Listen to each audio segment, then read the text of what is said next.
Hello, welcome everyone to the Spotlight. I am Jeremy Lambert, I think. With me as always, Stephen Jensen. Jensen, how you doing, buddy? I'm doing great, man. Weather's pretty good. Been a pretty good week. A lot of stuff to talk about in wrestling, and I know you were at AEW Dynamite last night, and I assume that's what this has to do. Which I'm very happy to see Sting represented right here on the Spotlight.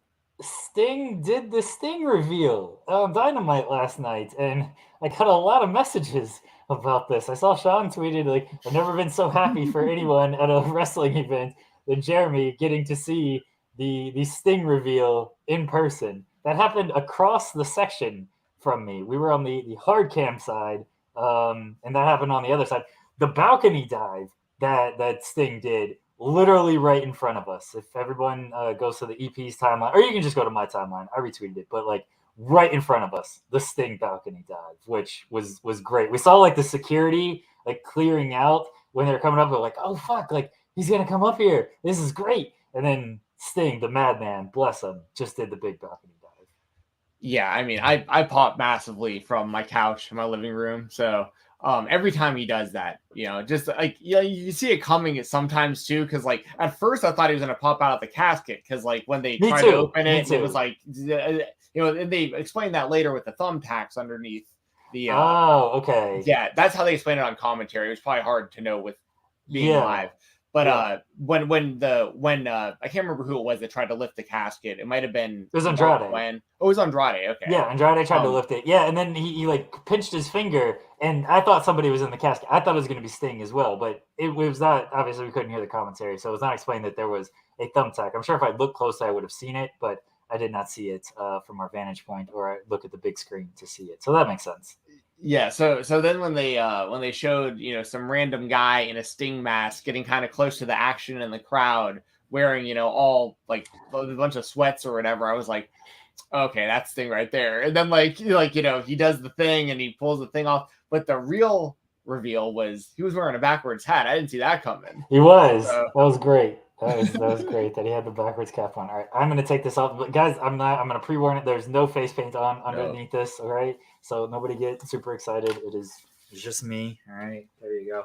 Dude, we should have had a Stardust mask under your Sting mask, and then like that was I didn't have another Sting mask. This is like hard plastic too. Like these things That's a nice mask. Yeah, these are very legit masks. Is that like a WCW mask? Like I'm pretty sure. I got it off eBay. I got it off eBay when I planned to do that bit for the Halloween show the other year. I was like, oh, okay, like I got to get a mask, so I just ordered the mask off of eBay. It was like that bit pretty much defines my career at this point. I legitimately like. That was one of the best moments in Fightful history, in my opinion. was when you did that reveal and your face was painted like Sting. Like, yeah, that was because Sean had like a Rey Mysterio mask. Bubba Rey Mysterio. That's right. Yeah. Yeah, we could do Sting and Cody. That's the closest we're ever gonna get to Sting and Cody. Is me as Sting and you as Stardust, because they interacted in like Sting's second show. They interacted, and then they just never really got back around to doing that, unfortunately. One of the biggest what ifs in AEW history for me is like, because there's so much they could have done there with Cody and Sting, and so much left on the table when Cody left. But we don't need to get into all of that. I'm very disappointed as a obviously a very big Cody Rhodes fan and a very big Sting fan. I really wanted to see that match. Maybe we'll still get it, at some point. I mean, Sting's he's out there doing more than anyone ever expected him to be doing at this age. So he's a madman, Sting, an absolute madman. Yeah, it's funny seeing people like comparing him to New Jack now. It's like just so funny to me. Like you're like, man, he's doing the New Jack spots off the balconies, and it's like he kind of. I mean, like he's doing it in a safer way than New Jack did, but like, just the fact that like that comparison is coming up in 2022 is just like unreal to me. Bless him. He's getting the run and the ending that he absolutely deserves after the way everything happened in WWE. So it was great to see him last night. We'll have our AEW spotlights, but I was at Dynamite last night, the Dynamite and Rampage tapings. I don't know how it came across on television. In the arena, it was a very fun show. A lot to happen on the show. I thought Punk and Dustin was excellent. Dustin is just, he's so good, even at his age. Like the selling of the leg and everything, he's a great professional wrestler. And CM Punk continues to just have this renaissance in his second run here. And I'm trying to think as far as like the live experience goes. I noticed. Oh wait, that's a Rampage spoiler. I'm sorry, I don't want to spoil anything. I got a question for you. How did Kyle O'Reilly and Jungle Boy come across live? Because I like that match a lot, and I love seeing Kyle win that one. It was good. It was good. I don't think the crowd was like super into it. So I don't know how it came across on television, but even in the arena, like the crowd wasn't like super hot for it. And I can kind of understand why. Like O'Reilly as a singles guy hasn't been like, I think way back when I said he should have been like the face of NXT when it seemed like they were going to put the title on him, and then they just didn't. And I don't understand why they didn't. And then Jungle Boy, he's very over. His entrance is very over. But as a singles wrestler, I don't think he's built up quite the cachet with the fans yet. And this is a problem with a lot of AEW shows, is that there's just so much happening that a lot of stuff just doesn't feel as big as maybe it should, or that the promotion like hopes that it does. Like there were certain people that like got no reaction that probably they were hoping were going to get a bigger reaction based on their positioning on the card. Yeah, that makes sense. And also, I think the crowd seemed a little surprised that O'Reilly beat Jungle Boy, just because O'Reilly that was his first singles match in the company. Yeah. And like, now once again, as a big Kyle O'Reilly fan, like I've wanted to see, I prefer to see him as a singles guy at this point more often. Like, you know, I loved his run in Ring of Honor, and, you know, him and I've always thought that, like, in this, I don't mean this to be like a dig on Bobby Fish, but I've always seen Kyle O'Reilly being more like an Adam Cole level than a Bobby Fish level, if that makes sense. Like, I don't see Bobby Fish as like a world champion level wrestler, but I see Kyle O'Reilly as that. And I obviously see Adam Cole as that. So it's like, I want to see Kyle doing more singles stuff. So I think it's really interesting that he got into this tournament, because I think he can really showcase what he can do. And Adam Cole also made reference to the fact that someone from the Undisputed Elite is going to win the tournament. Is like, now it looks like Kyle is going to be that guy who's going to try to make that run for their team. So I like the match, and I like the finish and everything. And it just seemed like the crowd was a little confused by it, and maybe not into it as much as you would hope. But it's also two guys, like you said, that don't wrestle singles matches that often. So the whole thing seems a little strange to do. But also, one thing you need to check out, because I don't know if you've watched back any of the show yet from last night. I haven't. Okay, there were at one point, Excalibur does this ad read for like all the upcoming stuff, and I've never heard anything like this. This guy must have plugged 20 matches in the span of like a minute. I mean, it was just like him just rattling stuff off. And like during it is when the Cash and Dax matchup was like one of like the 20 things he said super fast, and everyone was like, wait, what was that? Wait, did they show FTRs wrestling each other? And that's like when the internet blew up. It was like, tell me I just like, and we're going to talk about that as one of the AEW spotlights, but you got, just for the sake of, you will appreciate this as somebody who broadcasts themselves. This ad read was fantastic. Like, it's, I rarely ever point something like that out, but people in the chat, put a 1 in the chat if you caught this. It was like a minute long, and it was just like, he plugged everything so fast. Like, I've never really heard something like that before. When they run through like those matches, they put the graphics up, and then, you know, Excalibur just has to go through like, okay, here's all these matches coming up on Dynamite and Rampage and stuff. He does these ad reads like very, very quickly, but it sounds like his Pile Driver finish says Eminem Super Speed lyrics. It sounds like this was even on another level from his usual level. So I'll check that out. Yeah, it was awesome. We miss obviously commentary stuff. We miss the backstage promo with Undisputed Elite. Like, we missed that whole thing. I have no idea what was said during that with Cole, Red Dragon, and the Young Bucks. Okay, so part of it was what I was just saying with like that they unless that was Cole's, because I know Cole had the promo also when they announced the New Japan AEW show. But Cole at one point mentions like someone from the Undisputed Elite is going to run the table and win the Owen tournament. Also, he was talking about basically he was just making it really clear that like he was the leader of like this faction. Basically what it's alluding to me, regardless of the stuff he was saying, is like it's very clear that when Kenny comes back, like he is going to be going directly after Adam Cole, and like the Young Bucks and Red Dragon and stuff are going to be having to pick sides. Like the Young Bucks are clearly not as into this Undisputed Elite thing as Adam Cole and Red Dragon is. So right. And then he like left them alone to like go make the announcement about the New Japan AEW stuff. Yeah, we got that. Like that portion came across loud and clear, but the Cole thing didn't. I don't remember what that was. What that followed. I think it was maybe the Guevara segment, but regardless, whatever that segment followed, we just kept hearing the music. Like that's all we kept hearing in the arena was just the music of whatever segment had just happened. It probably wasn't, because the Guevara thing was later in the show. Again, whatever it was, all we heard was music the entire time. Cody says he was at the show too, had a ton of fun. Sting spots made me pop like it was 10 again. Unfortunately, I was burned out by Rampage. I got the feeling, I don't know how it's going to come across on television. I don't think any of this is a spoiler. Like people kind of know what the show is. But Cargill and Shafir headlines Rampage, and there ain't much reaction to this match. And I don't think, again, everyone knows this match is happening. You're putting Marina Shafir in this spot where not a lot of people know her. She has not been really built up. That Dynamite squash match last week wasn't all that great.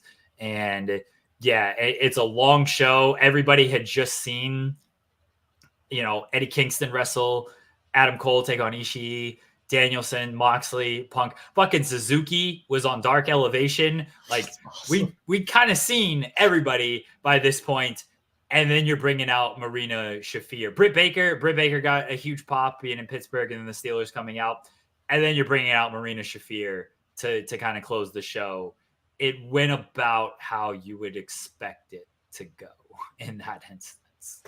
Yeah, I will definitely be watching on Friday to see how that goes.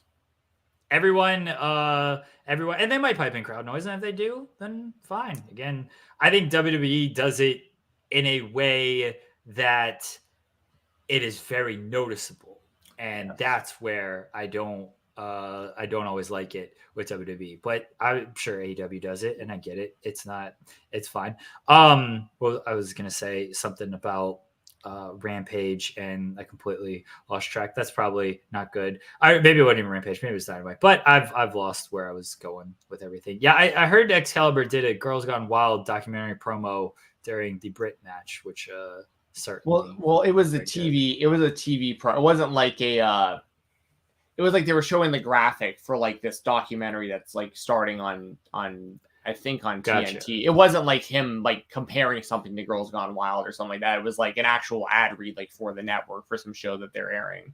Gotcha. Eric's in the chat. I met him last night. Yeah, everyone was dead tired by the time Jade had her match. And it's not even like being tired by that point. This is your closing segment after everything. Like I thought Eddie and Garcia was going to headline Rampage, because there was some finish being in doubt there. Like Jade and Marina, you kind of know who's winning this match. Again, this ain't a spoiler alert. Like you kind of know when this match is announced, you kind of know who's winning this match. Where Eddie and Garcia, it's like, oh, this could kind of go either way. So I thought Eddie and Garcia were going to be the main event. So when that was the co-main, and then when Jade and Marina was the main event, it was like, oh, we've kind of like seen everything we want to see. Here's this match where Jade's a big star, but here's this match that we kind of know the finish to and everything. Here's this person who we don't know a ton about.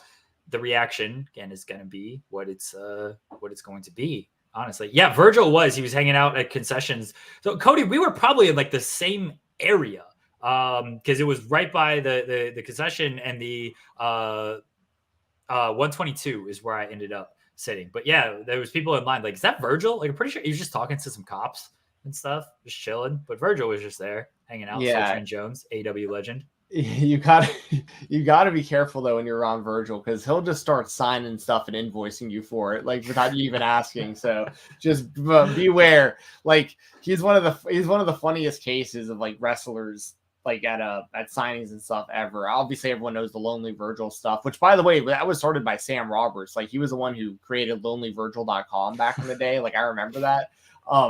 But Virgil, it's so funny because like people will feel bad because like no one will be at his lines, and then like you'll go up to him and he'll just start signing all your stuff, and then it's being like, all right, that's gonna be 20, that's gonna be 40, and it's like I didn't even ask. Like I didn't even ask. I was not about to say anything. I was not about to be like, I'm the man who wrote the oral history of Soul Train Jones. You probably like, what the fuck is that? Do you remember this interview with Sean Ross Sapp that he's called the worst interview ever of his whole career? I'm like, huh? Yeah, it was just surprising to like see him there just hanging out. I was in good condition. You know, he's got the health issues and stuff. So it was good to at least see him out and, you know, out and about and hanging out at AEW. Sure. So good on him. Tim Lass asked, what's our opinion? And typically we don't talk about Dynamite in this level, but because I was there, yeah, sure. I don't really have scoops, but I do. I hung out with Luther for like an hour and a half after the show. Luther, this madman, I'm all over the place here, but this madman. So we're trying to meet up with him after the show, and he's like, I'm gonna do a workout, but yeah, we'll hang out for a little bit. By the way, congratulations to Luther who got married over the weekend. Yeah, but he's like, I'm gonna do a workout. I was like, okay, well we'll stop by and just come see you for a little bit, and we'll catch up and everything. And then we talked for like 2 hours. And then at 2 a.m., he's like, well, I still got a workout to do. I was like, what? Huh?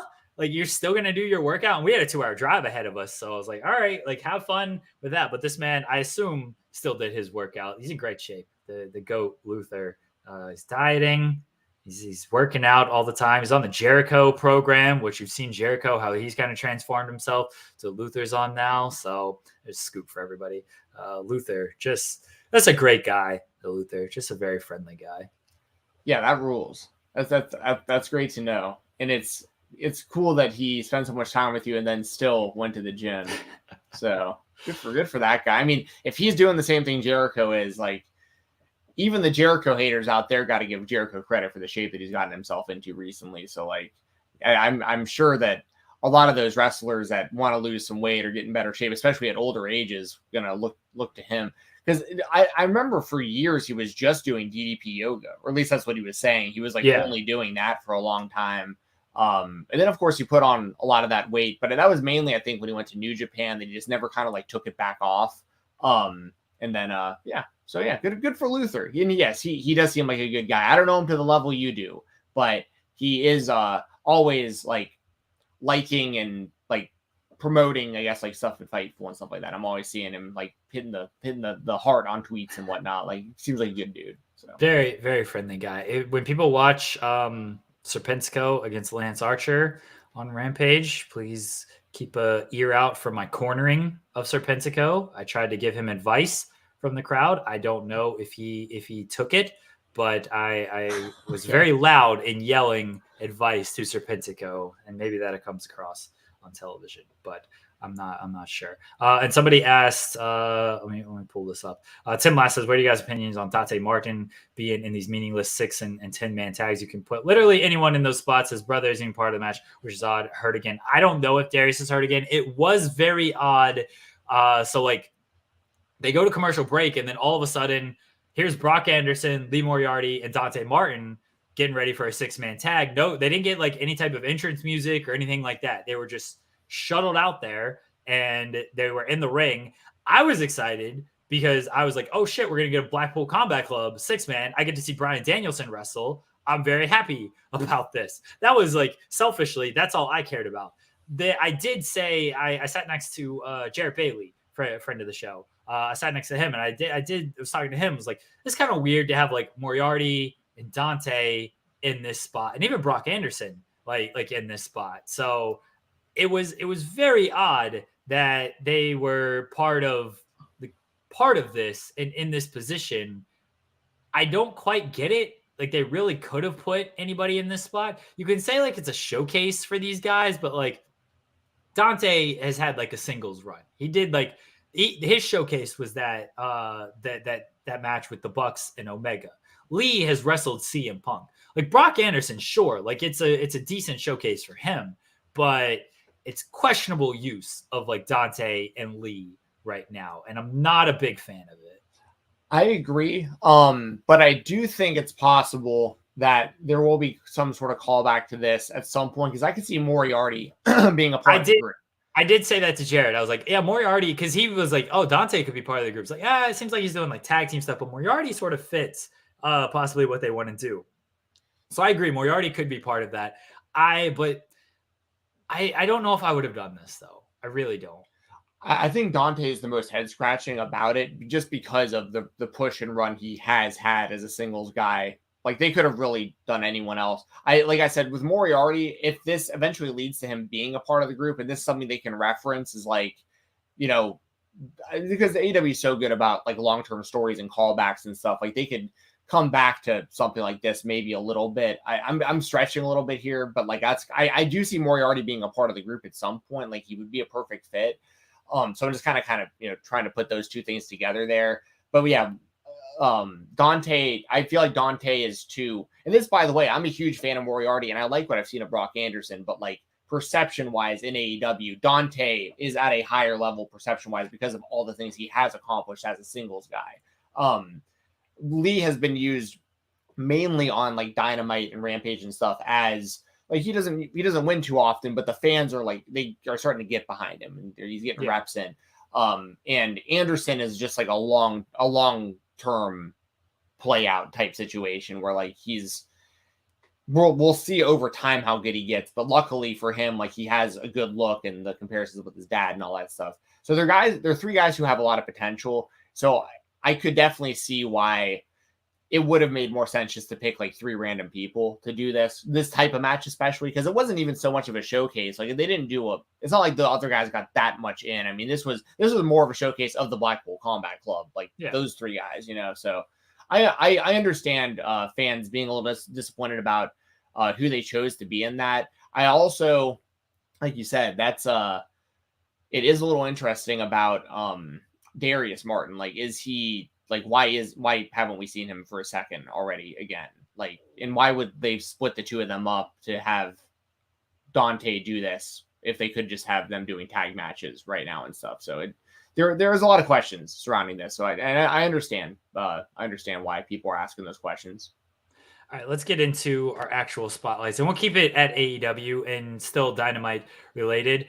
The huge announcement, Tony Khan's tremendous, unique, monumental announcement.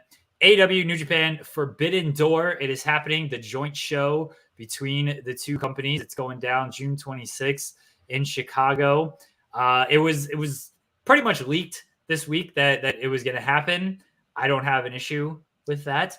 I am personally very excited for this. I think I'm going to try to make this trip, especially if All Out's not going to be in Chicago, because we wanted to make All Out kind of a annual thing. But if that's not going to be in Chicago and this is going to be the big Chicago event, cool. I'll make this the trip for this.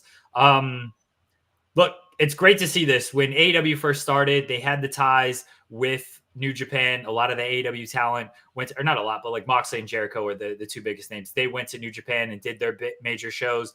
It wasn't until the pandemic that New Japan talent, starting with Kenta, I believe, started coming and being on AEW television. Now, I mean, Suzuki's wrestling Dark. Ishii is wrestling Cole on Rampage. It seems like every single week there's a New Japan talent on AEW television. Now they're going to do this joint show, Jensen. It's been rumored for a while. Fans have wanted it since AEW and New Japan have, really since AEW formed and took a lot of top acts from New Japan.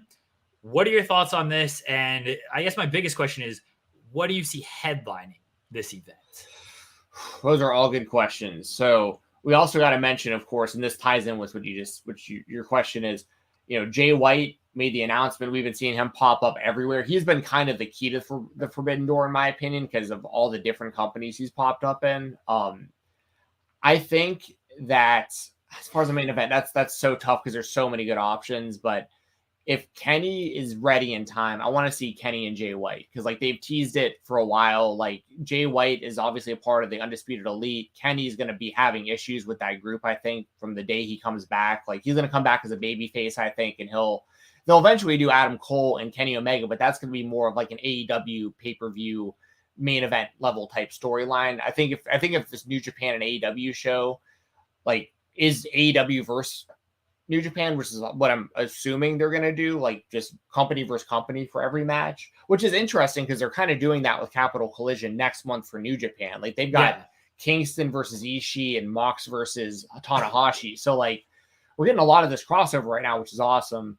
But my guess, there's a lot of options. I want to get your picks, then we can rifle through some more kind of dream matches for this. But I'll go with Kenny Omega versus Jay White. What about you? I would imagine Kenny is going to be back for this show. I don't know what his timeline is. I know he's had like a lot of different surgeries, and I don't think he's going to like rush himself back based on the last year he had. But my thought process is that Kenny is going to be back in some capacity for this show. It honestly doesn't feel right if you do this show without Kenny Omega. And then my other thought is, how is this going to be presented? Is it going to be dream matches, which is fine, and it's just like, hey, people want to see these guys wrestle, that's what we're going to do?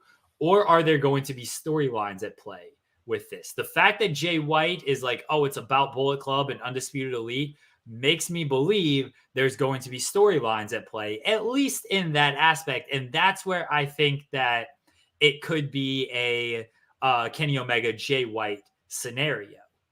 I don't know if that headlines, though, but I do think it's possible we get that match. I think a lot of people are going to point to Omega and Ibushi being some type of match, whether it's teaming. Maybe they team against Jay White and Adam Cole. Like maybe that's the route that you go on that, and that could be like storyline and sort of dream match type of thing. My kind of headlining match, I assume it was Dave who reported this, was that Okada might not be able to work this show. If somebody in the chat has who actually said this, please help me out on that. I just saw the headline. I should have read the article. That's on me. But I'm going to look. Dave's been wrong about stuff before. He said Okada was going to be part of AEW at some point and work an AEW match last year. That obviously never happened. So I'm going to assume everybody's at play here and that everybody is available. I'm headlining this show with, I don't think you can do Punk and Okada, because I think Punk's going to be the champion by this point. I think he beats Hangman at Double or Nothing. Chicago United Center, CM Punk's got to have a pretty big spot on this card. I don't think you can do Punk and Okada, because I don't know if you do champion versus champion, who's going to win. Like that's when politics and stuff come into play, and I don't know how much they want to get into that.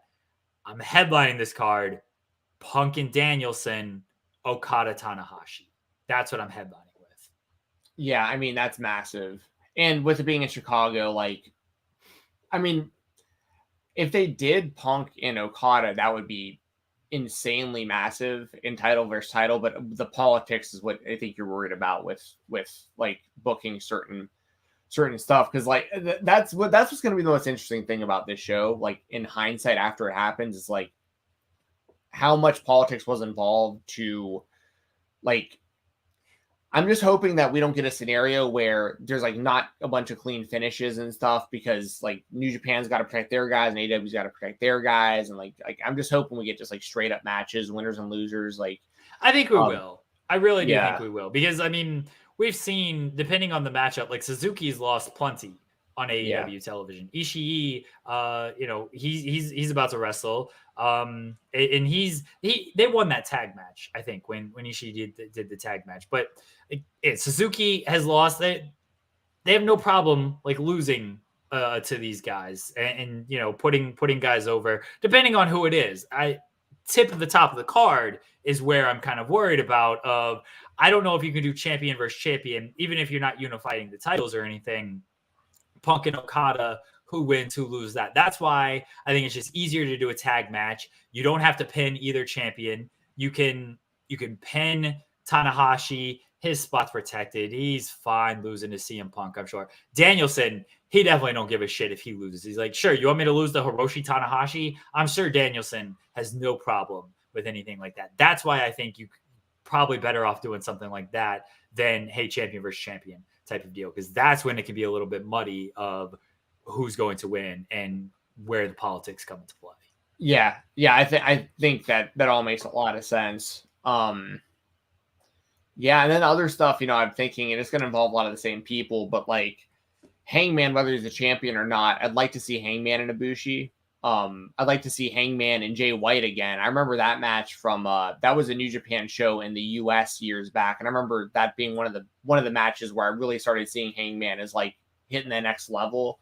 I remember at the time I was writing for Fansided, and I remember writing like a whole article about like Hangman Page is going to be like this major main event world champion. Like I'd never saw it before this, but like after this match with Jay White, like I'm seeing it now kind of stuff. And like, so I'd like to see them run it back. But there's so many good options. Tag team matches. Like, I mean, FTR versus GOD or something like that. I mean, like there's so many. Young Bucks are going to be involved. Red Dragon will probably be involved. Like there's so many good options. But as far as like main event, I think like I said, it's either going to be, with it being in Chicago, it would make sense for CM Punk to be in the main event. But at the same time, like he doesn't necessarily have to be the main event. He could be the co-main. The people are already there. I think that Kenny Omega should probably be in the main event if this is like his first pay-per-view back. But the good thing is these are all good options. Like I'm not going to be upset with any of these scenarios. Like, and I'm just happy that this company is doing, or that the two companies are doing this show. Like this is what the fan base wants, and they're getting it done. I mean, we should all be very happy as fans, as wrestling fans, that like we're getting a show like this in 2022. And when AEW first started, it seemed possible, but it was very much a one-way relationship. And the fact that they're now going to come together and do this show, it's great. It's great for the hardcore fans. We're going to see some. Even if we don't get the one-on-one dream matches that maybe we were hoping for, I think we're going to see some dream interactions that we've long hoped for. So I love it. I think New Japan, it makes New Japan feel hotter, so it lifts their business as well. AEW is in a sort of a weird position. I'm not saying this is a bad thing, but because they do this kind of stuff, it can muddy their own television, and they have so many people they already need to focus on that bringing in like New Japan people and stuff, it doesn't get confusing because we know who the New Japan people are, but I can see how the casual viewer could be like, okay, who's this New Japan guy? What are they doing? Are they going to come back and everything? Where is Dante Martin? I've invested in him. Why is he now wrestling in this random 6-man match? Like, why do I care that Adam Cole is going to wrestle Ishii? Like, I'm invested in Dante Martin. So I can see where it can muddy things a little bit like that. But if you're a hardcore fan and you just love great matches and you just want to see the best guys wrestle the best guys, that's what you're getting with this show. Sure. And to be completely honest, like, and I don't mean for this to sound like being a jerk or anything, but I don't personally care at all about the perception of the casual viewer, because like that isn't me. Like I want as a wrestling fan, I want Stephen Jensen says fuck the casual fan. That's what we have learned here today. Well, my thing is, like, if you're diving into something you don't know a whole lot about, you're going to be a casual viewer. If you stick with it, you'll eventually become like a hardcore fan or more of a fan or whatever it is. Like, I'm not that concerned about people that like have only watched wrestling for a few weeks or a few months, as much as I'm concerned about people that have watched it for, decades like we have. You know what I mean? Like, there's plenty of other companies. Like, if you want to be a casual viewer and jump in for your first time watching wrestling, go watch WWE Raw, because they will recap the show before it starts. They'll give you video packages between everything. You can jump into any of those shows because they're constantly re-explaining what's happening on the show, because they're treating it like it's the first time you've ever watched it.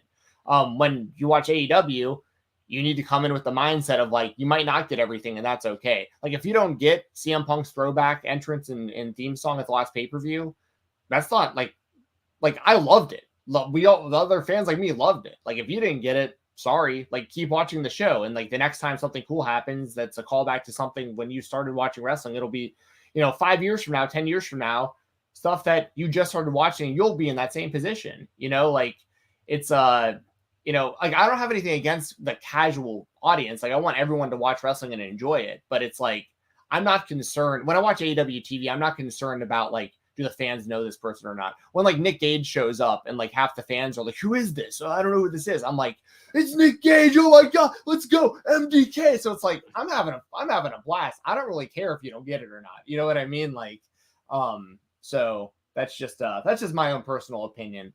And I see a lot of casual fans get really upset about AEW. And I think that's the reason, is because they don't watch it that often. So they get really confused, and their own wrestling fandom starts coming into question in their own mind. And they're like, if I don't understand it, then it isn't good. No, if you don't understand it, it's just because you don't watch this that often. Like, it's very simple. So. Say, Stephen Jensen, say, fuck the casual fan. I won't say that because I don't really believe that. But I am saying why should I care about really at the end of the day, why should I care about anyone else's opinion on pro wrestling but my own?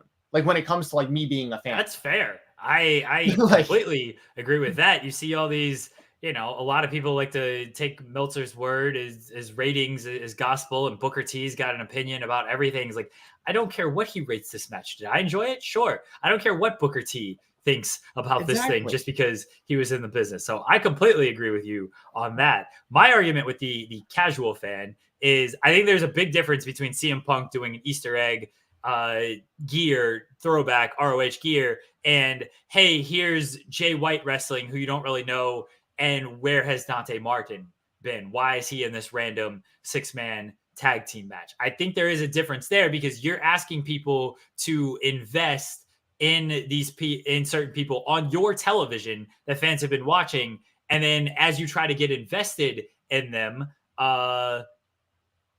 they bring in somebody who you might not know, and then maybe you got to learn the history. And look, that's on you to learn the history. I do think AEW does a good job, especially as Caliber, of explaining like, hey, here's this person. Here's why you should be invested in them. Here's why they're important to all of this. But I can understand why somebody who has just only watched AEW is like, I don't care about Ishii.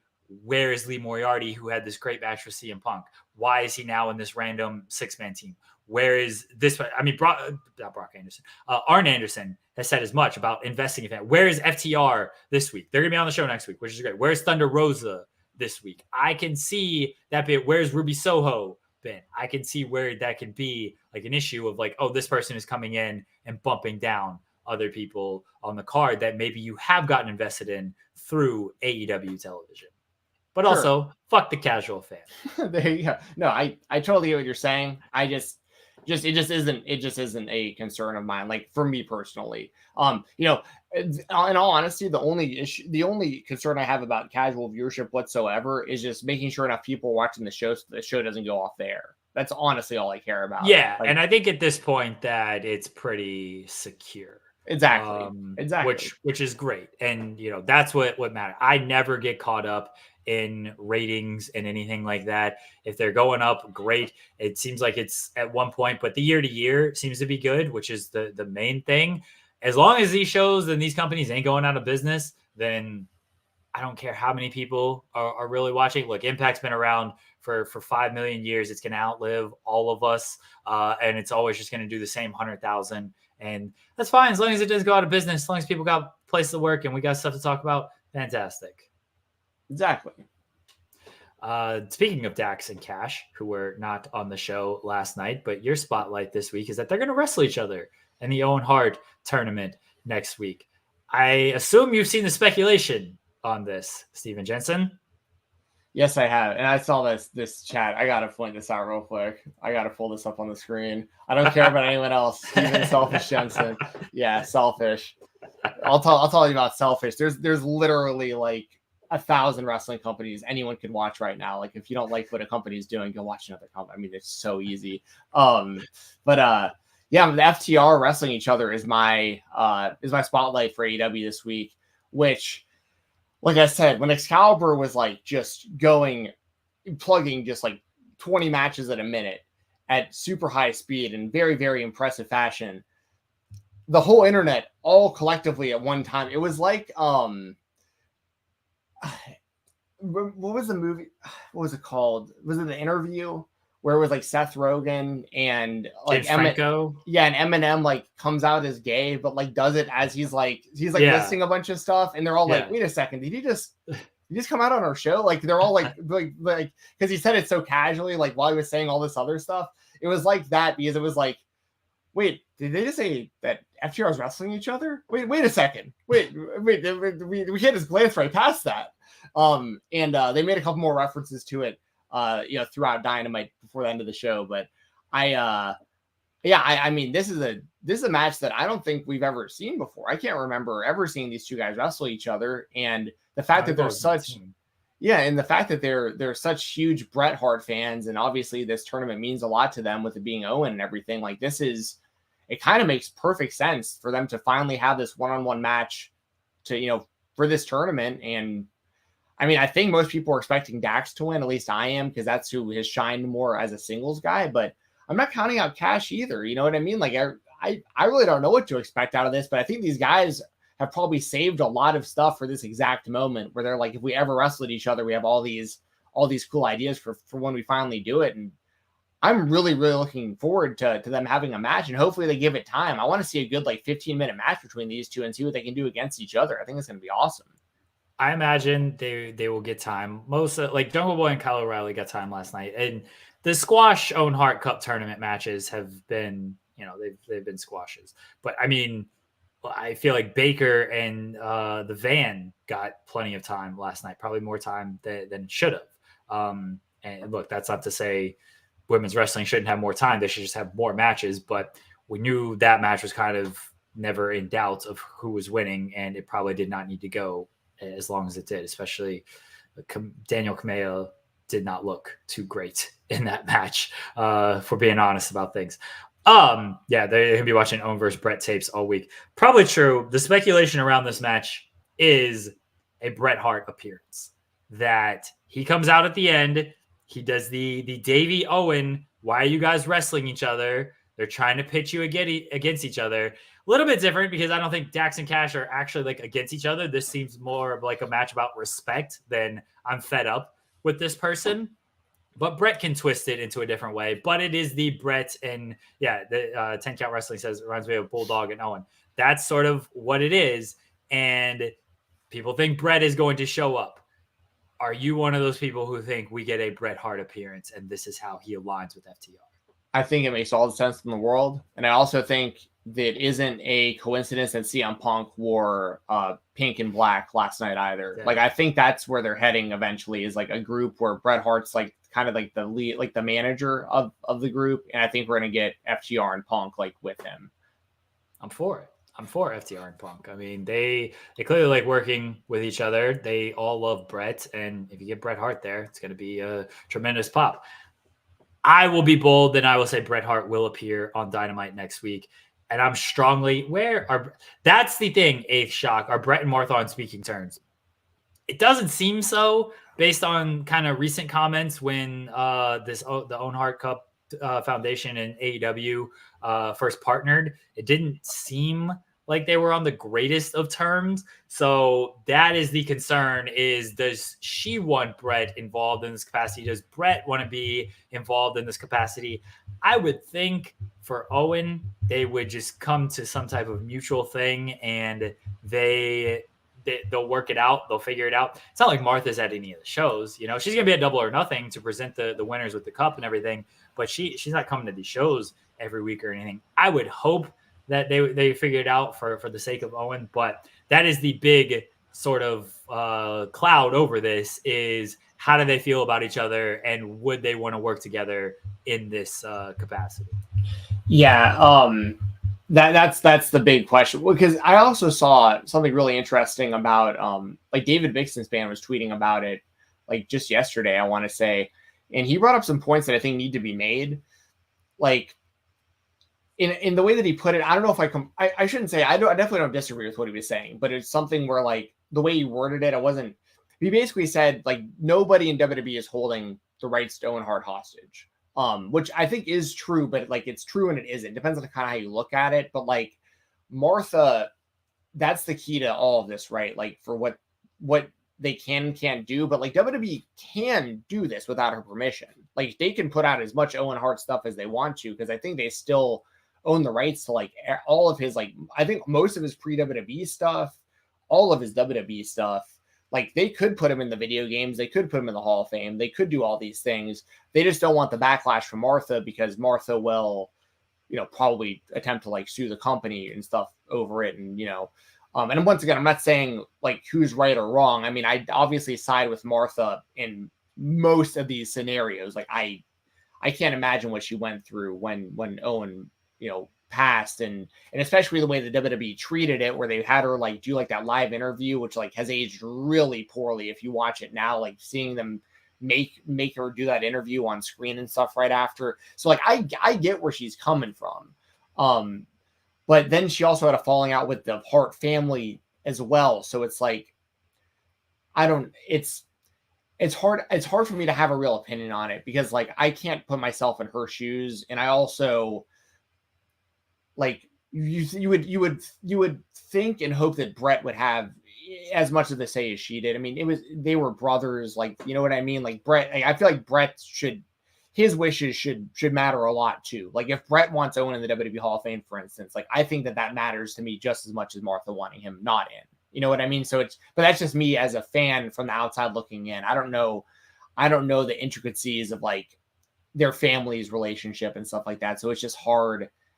It's a really sad, difficult spot for everybody to be in. But I think it would be great if Brett and Martha were on good terms. And obviously Jericho and Martha are to some degree, because I think he facilitated most of this after they did Dark Side of the Ring and stuff. So like, also, by the way, he's the one who put out the hand to David Benoit too. I mean, when like everyone, he's like persona non grata in wrestling because of being Chris's son, and like Jericho went out there and like, he's doing stuff behind the scenes that people don't give enough appreciation to, I think. And I think that this Owen Hart tournament has a lot to do with him mending a lot of bridges with Martha and the wrestling business in general. So, but yeah, I guess the short of it would be, I really hope that Martha and Brett are on good terms, and that Martha and Brett are both at this thing together, and they can just kind of move forward together as being a part of AEW, and kind of just like, if they don't want to have anything to do with the WWE and Vince McMahon Jr. because of what happened with Owen, they don't have to anymore, because like now there is a place in AEW that they can do the things that they want to do to preserve his legacy. So we'll just see how it all kind of unfolds, throughout this tournament and stuff. I think if Brett shows up, I hope that whatever heat is between them can just subside for the sake of Owen and this tournament and his legacy, because I think wrestling fans want Brett in AEW with FTR and potentially CM Punk. Obviously, wrestling fans want this Owen Hart tournament, and they love honoring his legacy in this way.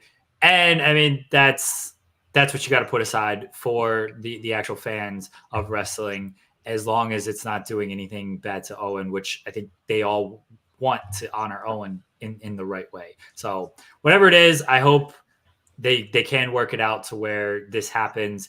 And look, if Brett doesn't show up on AEW television, I'm not going to be like, well, Martha is clearly keeping him out either. Right. Maybe it's just a we thing don't know. It didn't work out. Yeah. So we don't need to get that started either. Just do whatever they feel is best for Owen. If they're on opposite sides of what they feel is best for Owen, that sucks.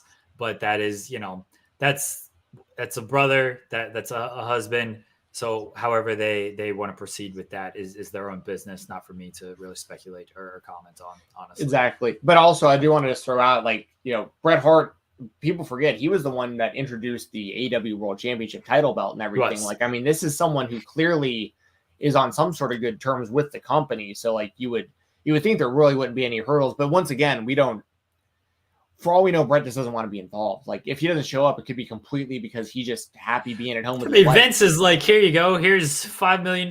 So don't show up over there. Come to Saudi and just wave to the crowd. Yeah, for real. I mean, yeah, after all these comments from wrestlers like CM Punk and stuff about, like, specifically about that, like Bret Hart, that should be Bret Hart's money, and that's true to a lot of it. I mean, I don't think that like any of these wrestlers necessarily should have to like go out of pocket and like give Bret Hart their money, but like I would have no problem with WWE giving him a big check and being like, you never got to see this kind of Saudi money that we get to see, and you deserve some of this, you know. But yeah, it's all just a lot of speculation. Vince is gonna boot Goldberg out of the Hall of Fame just to ensure Brett is on his side. He's like, "What do you want, Brett?" And Brett's gonna be like, "Get Goldberg the fuck out of this Hall of Fame." Do you know how many people Goldberg injured? I never injured anybody in my career. Brooklyn Brawler, Barry Horowitz, they never injured anybody. Goldberg, he injured everybody. Okay, he injured everybody. Get him out of the Hall of Fame. Vince's like, "Sure, get Goldberg out of the Hall of Fame. Brett can come do his spot." Yes, I am in the AEW video game. So is Cody, and so is Jared Bailey. We're all in the video game. We're all elite. We have verbal contracts with Tony Khan. So technically, I don't think I'm getting paid. I got to see where my check is from Tony. He's late this week on my cash. But yeah, Dax and Cash should be a great match. We will see if Bret Hart shows up. I was Googling to see how long the drive is because I would like to see Bret Hart make his appearance. It's 6 hours. I don't know if I could pull a 6-hour drive on a potential Bret Hart appearance. If this was a guaranteed Bret Hart appearance, I'd probably do it. But a potential one, drive 6 hours, not show up, that would be it'd be a lot. It'd be a lot to go through for a non-Bret Hart appearance. But the girlfriend was like, "We got to go to AEW next week." She's like, "I'm gonna be so pissed if we're here this week and then Bret's there next week." She's probably gonna fight Tony on the spot. Like, "I'm sorry, what do you want me to do?" And she's like, "How far is it?" Like, "I don't know, I'll check." And so 6 hours. I don't know. That'd be tough to pull. Let's move to WWE. Jensen, my spotlight this week is Edge and his judgment with Damian Priest.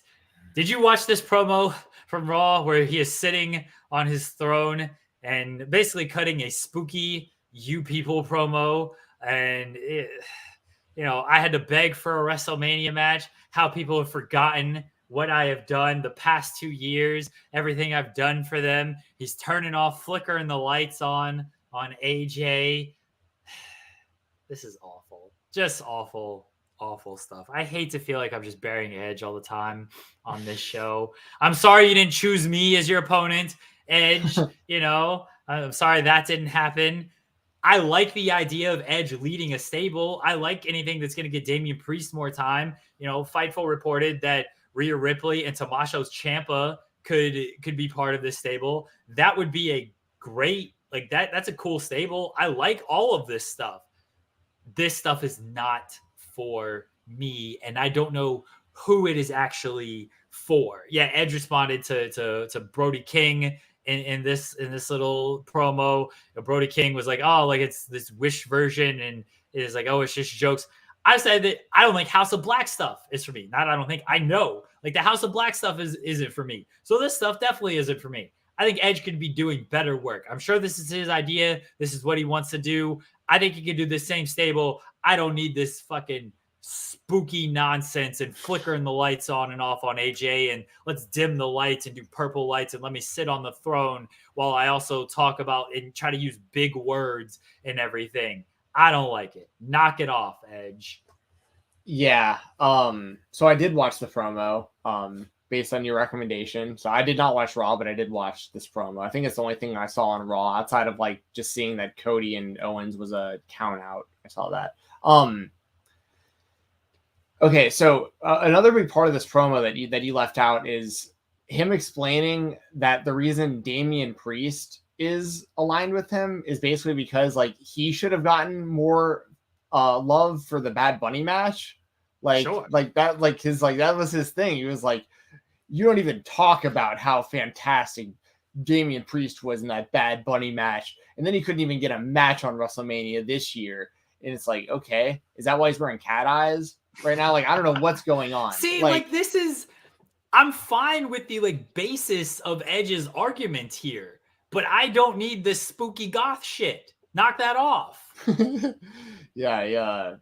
I tweeted something the other week when I saw the contacts they were wearing. It looks like an Always Sunny, the Nightman Cometh, where Mac's wearing the cat eyes, and they're going for gasps. They want gasps from the crowd, but everyone's laughing. That's kind of how this feels. Yeah, I mean, honestly, and also Edge was talking about this side of me has been suppressed ever since, but it's remember me back in the Brood, and it's like, yeah, I do because I'm in my 30s, but like the 8-year-olds watching the show don't. He's been wanting to do this really since SummerSlam, when he did the Brood bath on Rollins, and then he did the Brood entrance at SummerSlam. He's been wanting to do this Brood goth shit ever since then. And he did the Brood bath again against the Miz. Did they do the Brood entrance at Mania? Or not Mania, at Rumble, him and Beth? Like, I can't recall, but I know he did it that one pay-per-view. He did it at before SummerSlam. the Alter Bridge. Yeah. That was cool. He did it at SummerSlam. He's been wanting to do this Brood goth stuff. It's like, look, I like the Brood. It was cool. I think we fantasize or romanticize the Brood and like how big they actually were as like an act. Like, it was cool, but Edge and Christian got over like being Edge and Christian, and then Edge got more over being like rated R superstar kind of stuff. Like the Brood stuff was like just a cool act during the Attitude Era. During that time, like everything was kind of a cool act during the Attitude Era. But yeah, I think fans kind of romanticize the Brood a little bit more than what they sort of actually meant in the wrestling world. And just leave this goth shit out of my wrestling. All right? I don't want any of it. Well, it's like, if you're going to do this, like, where's Gangrel? Like, at least have him show up and do something that has to do with I feel this. like he's going to appear at some point. He has to. I mean, he's still out there wrestling on the indies. It's not like this guy, like, is unavailable. Like, he's totally... I don't know, there was the rumor that he was supposed to pop up on AEW, like, around the time that Edge started, like, redoing this gimmick, and they wound up scrapping it as they didn't want it to look too much like they were just, like, kind of copying each other. But, I mean, yeah, and it's... And they can't even do the bloodbaths anymore. Now they have to call them a Brood bath, right? And it's like black and not red, which it just, I'm not, yeah, I don't know. Let me put it this way. When Edge returned to wrestling a couple years ago after taking like almost a decade off, this is definitely not what I was expecting to see. So his run has been, it's been something. I like the Seth stuff. I thought the Seth stuff was very good. I thought the AJ stuff could have been good until it's dove into this nonsense. The Orton match was the best wrestling match ever. Was fine. The Roman stuff was that's when he became a little bitch, and that's when I stopped like kind of caring about Edge. And then he didn't answer my open challenge, so he became a bigger bitch. Yeah. He ducked you, man. He ducked you big time for WrestleMania. I would have ended his career. Like, that's why I chose AJ. AJ wasn't going to end his career. I was going to end his career kicking him in the head, breaking his neck again. It's been a run. That's the best. I was never the biggest Edge guy in the first place, so I probably wasn't as hyped as most people were about it. It's this stuff. It's not for me. All right. It's not for me. None of this spooky stuff in any company is for me unless you're Lucha Underground and you can like get away with it because that is like sort of your universe. That makes it a little bit more acceptable for me. Every other company that tries to do this, not my cup of tea. And Edge trying to do this and everything, I think it'll be like a stable of Edge, Tommaso Ciampa, Rhea Ripley, Damian Priest sounds very cool to me. Doing this kind of stuff is stuff I'm probably not going to watch. Yeah. And they'll probably change their names too. Like maybe Rhea Ripley will stay because like she's been using that for as long as she has, like on Raw. But maybe they'll just change it to. They're all gonna shorten their names. So we got Edge. Yeah. Damian Priest is just gonna become Priest. Ripley should become like just Rip would be fun. The Rip. Yeah, I think Booker T calls her Rip. The Rip. Ripper. Ripley's gonna become Ripper, and Ciampa is going to be Executioner. All right, he's gonna be Tommy. No, he's gonna go full. He's gonna be Executioner because they keep talking about like judge, jury. Like you gotta he's gonna be Executioner. All right, okay. They can repurpose. They can repurpose Karrion Kross's suit to Tommaso Ciampa because they didn't get to use that a whole lot. So chomps. Cody says chomps. Chomps and a Ripper. Oh my god, yeah. So yeah, I'm with you. This definitely isn't for me either. AJ, well, boy, does he deserve better. That guy's still performing at like an insanely high level. I still That love AJ Styles. That Mania match wasn't good either. No, I know, but that's not on AJ. Like, no, it's Edge. Edge wanted to do his Triple H tribute, and that's what happened. I love AJ. I wish he would not have to go. Whoa, the lights. What just happened with the lights? I wish he wouldn't have to do all that nonsense. Jensen, your WWE spotlight this week. I'm trying to remember what I chose this week. What did I choose this week? WWE unifying the tag team titles. That's right. Stephen Jensen. That's right. I'm thinking about zombie battle royals and stuff because of talking about Edge. That's right. WWE tag team titles being unified. That is what I chose this week. So it's going to be RK Bro versus the Usos. That's going to be at WrestleMania Backlash.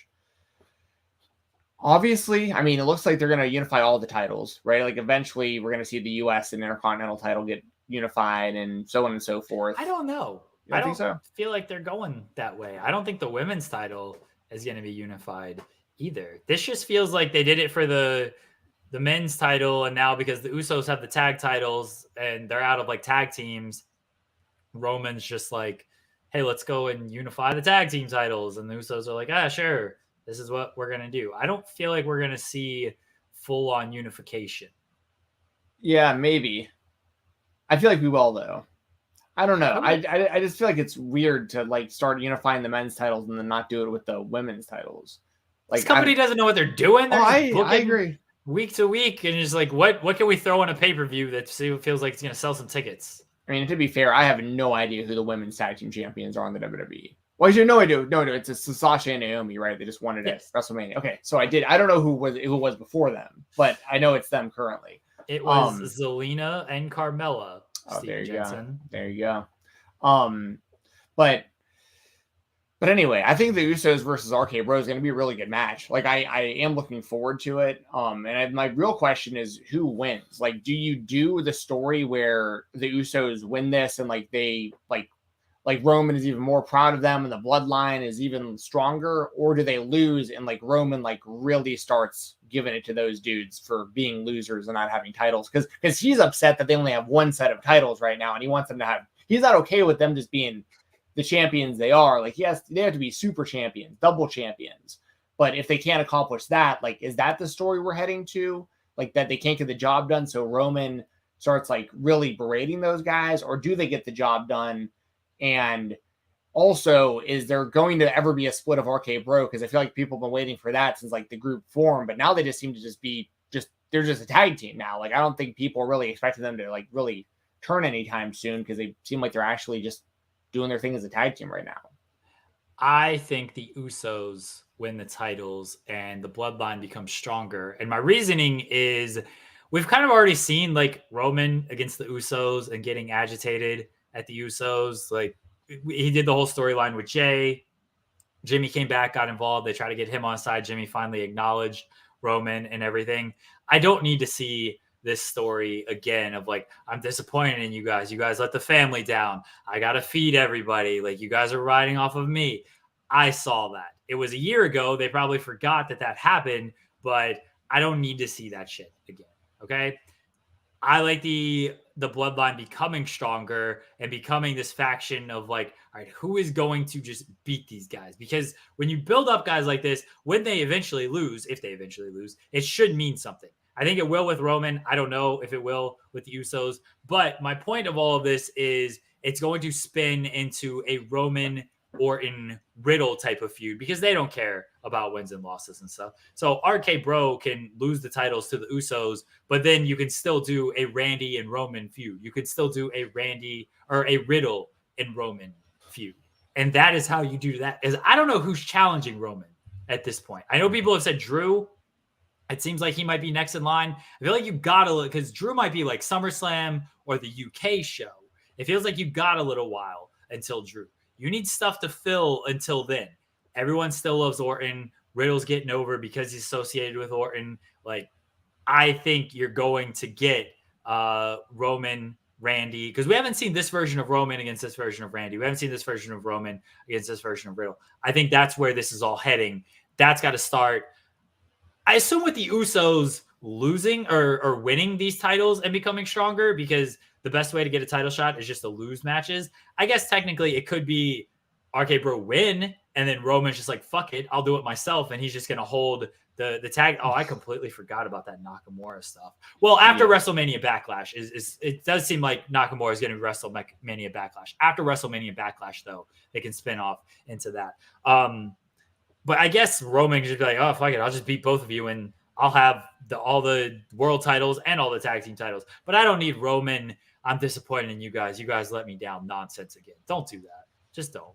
Yeah. And your timeline could still work, because like the match between the Usos and RK Bro is happening at WrestleMania Backlash, and it would be Nakamura and Roman at WrestleMania Backlash. So like everything coming out of that could lead to exactly what you're saying, which I like the idea of all that, to be honest. I really want to see Riddle and Roman one-on-one, and like let them have like some time, and like let Riddle like really try to get over as like a singles guy. And then you can always do Roman and Orton. I mean, the star power is always going to be there with Randy Orton to at least some degree with the WWE universe. I mean, he's got enough credibility that he could always be in the world title mix, or wherever.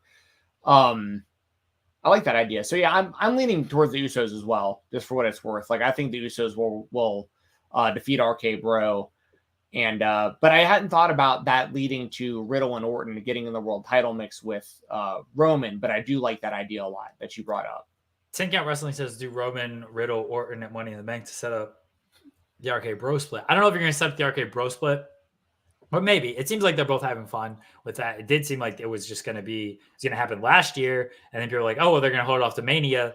It's obviously still going, but Money in the Bank is a stadium show in Vegas. So you need kind of a big match to sell that. Roman is probably going to be on top. I don't know if you're bringing back anybody for that pay-per-view, but people love Orton and Riddle's getting over. I think you can headline that with the Money in the Bank matches and everything. I'm sure Rousey will be on the card and stuff. So I think that is a fine headline for Money in the Bank.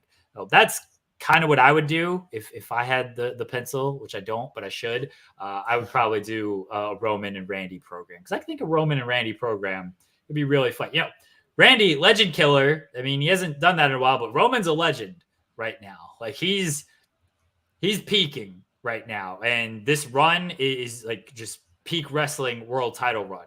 So Randy harkening back to legend killer days of like, I'm going to end this tribal chief nonsense and bring that down. Riddle kind of playing second fiddle to all of that. I think there's a good story there. Do that story. Don't do Roman being disappointed in the Usos again. Ginger Day says, just want to say thanks, guys. Appreciate the content and your time. Thanks, man. I appreciate you. We appreciate you. Hey, guys, you can leave a super chat or a humper chat. I should probably do a better job promoting that stuff. But get your question, comment, statement read on air, even though we read a lot of question, comments, and statements read on air, because we like to be interactive with you guys. We love the live chat. And even though I won't bury the chat anymore. We love the live chat. We love hearing what you guys have to say, talking to you guys, and getting your opinions on stuff. But if you would like to support us, you can leave us super chats and helper chats. Yes. And also shout out, since we were just talking about RK Bro, cool t-shirt came out yesterday. Did you get it, Stephen Jensen? I didn't, but I did see Sean Ross Sapp's article about, or his news, that we had talked about that on here before a little bit. But yeah, I see why he released that news yesterday about the WWE no longer really drug testing people for THC, which, you know, that's full disclosure. I don't know why anybody tests for that anywhere anymore, you know, but it's just, but so, you know, the WWE doesn't, so that's cool. And then they released that shirt, that whole RK Bro 420, I just smoked your ass shirt, which is obviously a callback to Rob Van Dam's old like ECW merch and stuff. So I thought it was cool that they put that out. And it's also interesting for a PG, let me put it this way. When a PG company like the WWE is putting out 420 t-shirts, nobody should care if people are out there smoking weed anymore. MVP, you know did you see the song MVP released, asking government to legalize it and everything? MVP did a rap song that got released yesterday. We used to have drug testing at Fightful, and then I came on board, and Sean's like, no, we can't do this anymore. We can't. We're going to lose Jeremy if we drug test. And then Jensen was around as well. Like, oh, shit, I'm going to lose. We'll lose all these guys if we start drug testing. So if you're wondering why we don't drug test at Fightful, it's me.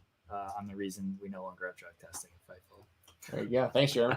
No problem. Yeah. I mean, man, I had to partake in my this. Stay awake for 5 hours, or not for 5 hours. This is how I don't stay awake. What am I trying to say? Not on anything right now. I'm on no sleep right now. 3 hours of sleep and not enough coffee right now is what I'm on. But this is how I do stay awake for 24 hours. It's just a lot of coffee. That's what it is. Coffee, everybody. Nothing else. But yes, where can you sign up to work for? You work for Fightful. JJ, you're head of PR. Yes, I ended drug testing just like Cody. That's why Fightful no longer has. There's a scoop for everybody. Fightful no longer has drug testing because of me. Let's move on to our other spotlight, Stephen Jensen. Yours this week was Jon Moxley against Will Ospreay from New Japan, Windy City Riot. We talked a little bit about the AEW New Japan relationship earlier, and this goes to your point of like politics involved and stuff. Here's Jon Moxley beating Will Ospreay on a New Japan show. So I don't think these guys will have an issue losing a lot of this stuff as long as they have their great matches, which this was a fantastic match. Yeah, but they did still have a screwy finish that protects Ospreay. So like that's the kind of stuff I'm worried about. Is like, I mean, so they had Moxley, and I always screw up the names of his finishers because they don't always call them correctly on commentary, and it changes promotion to promotion. But I consider the paradigm shift to be the dirty deeds, like the double underhaul, the double arm DDT. Like I consider that the paradigm shift, and I call it the Death Rider when he picks them up. Yeah. But people will commentary will call it all paradigm shift. Sometimes they won't mention Death Rider. So anyway, I call it the paradigm shift, the regular version, then the Death Rider when he lifts him up. So he hits Ospreay with the paradigm shift. He hits Ospreay with the Death Rider. 1, 2, 3, but Ospreay had kicked out before 3. The problem I really had with this was right afterwards, Moxley puts him in a rear naked choke, and Ospreay taps out anyway. So it just makes it look like no matter what, Mox was going to win this match. And like the referee screwing up wouldn't have even made any difference. That said, the match up to that point was fantastic. I mean, and it looks like they've left the meat on the bone, and they've even hinted after the match, like Moxley on the microphone was even saying, basically, they're alluding to this isn't the last time these guys are going to wrestle each other. And I'm really looking forward to seeing it again. I know there could be potential hurdles for Ospreay to be in AEW because I think otherwise, like they would have already probably figured some way of getting him in because based on his in-ring talent, I mean, he's one of the best in-ring wrestlers in the world right now, in my opinion, probably top 5 of like anywhere in the world.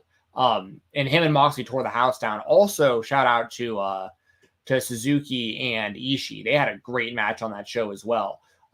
So yeah, I wanted to highlight just Windy City Riot in general, let people know, Fight TV, they got to get this on lockdown with their technical issues. Oh man. It's every New Japan show. I don't know what it is, but like every single New Japan show, there's some type of issues. It's horrible.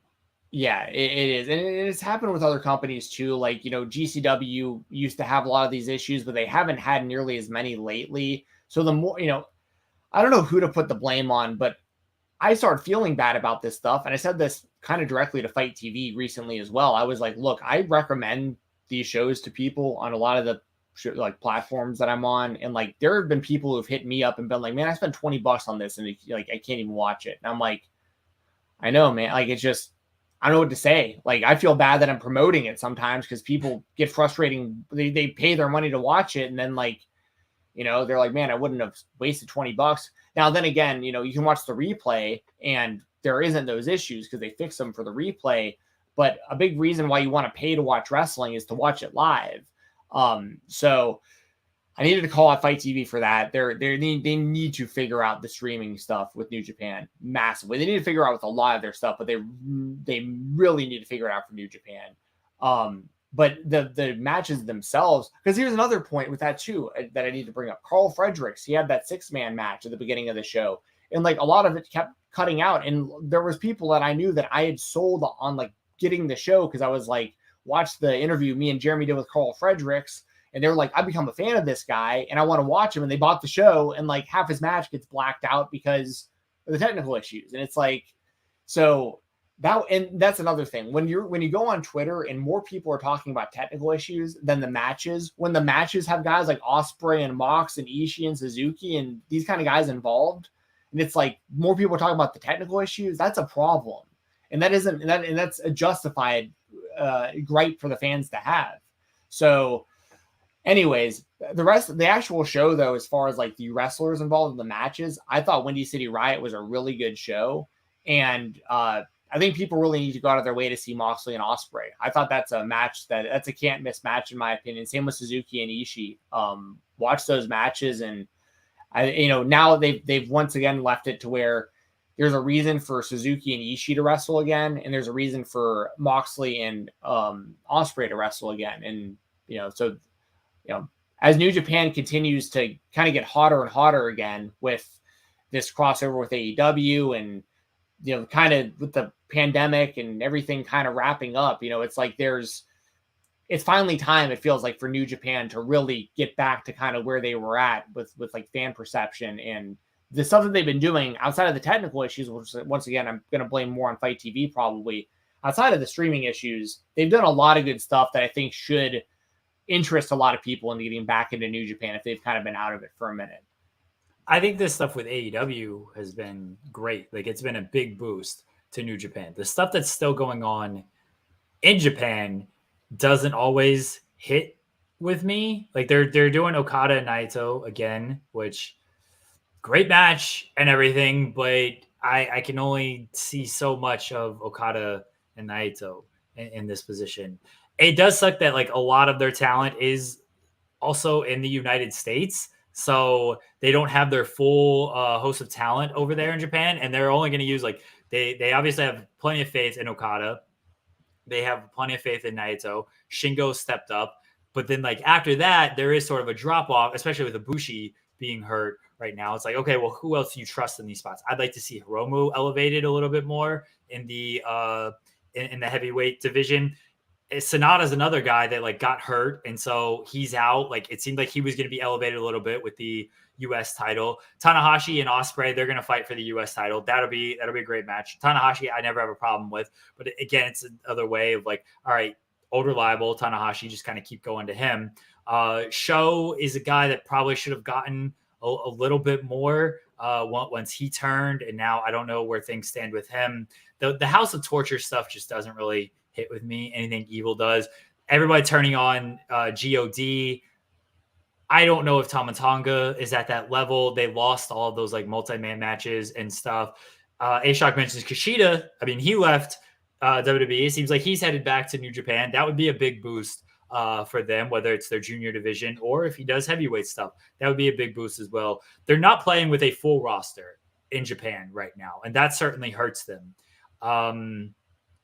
And that sucks. Like that's basically the easiest way I can put it. It sucks that they're not playing a full roster in Japan, but it does take me out of some of the product that they don't have their full complement of guys, and they're not elevating always like the newer guys. They're just kind of relying on the people they've always relied on. I said it on this show, like I would have gone with Zack Sabre. I would have had him defeat Okada, and it didn't happen.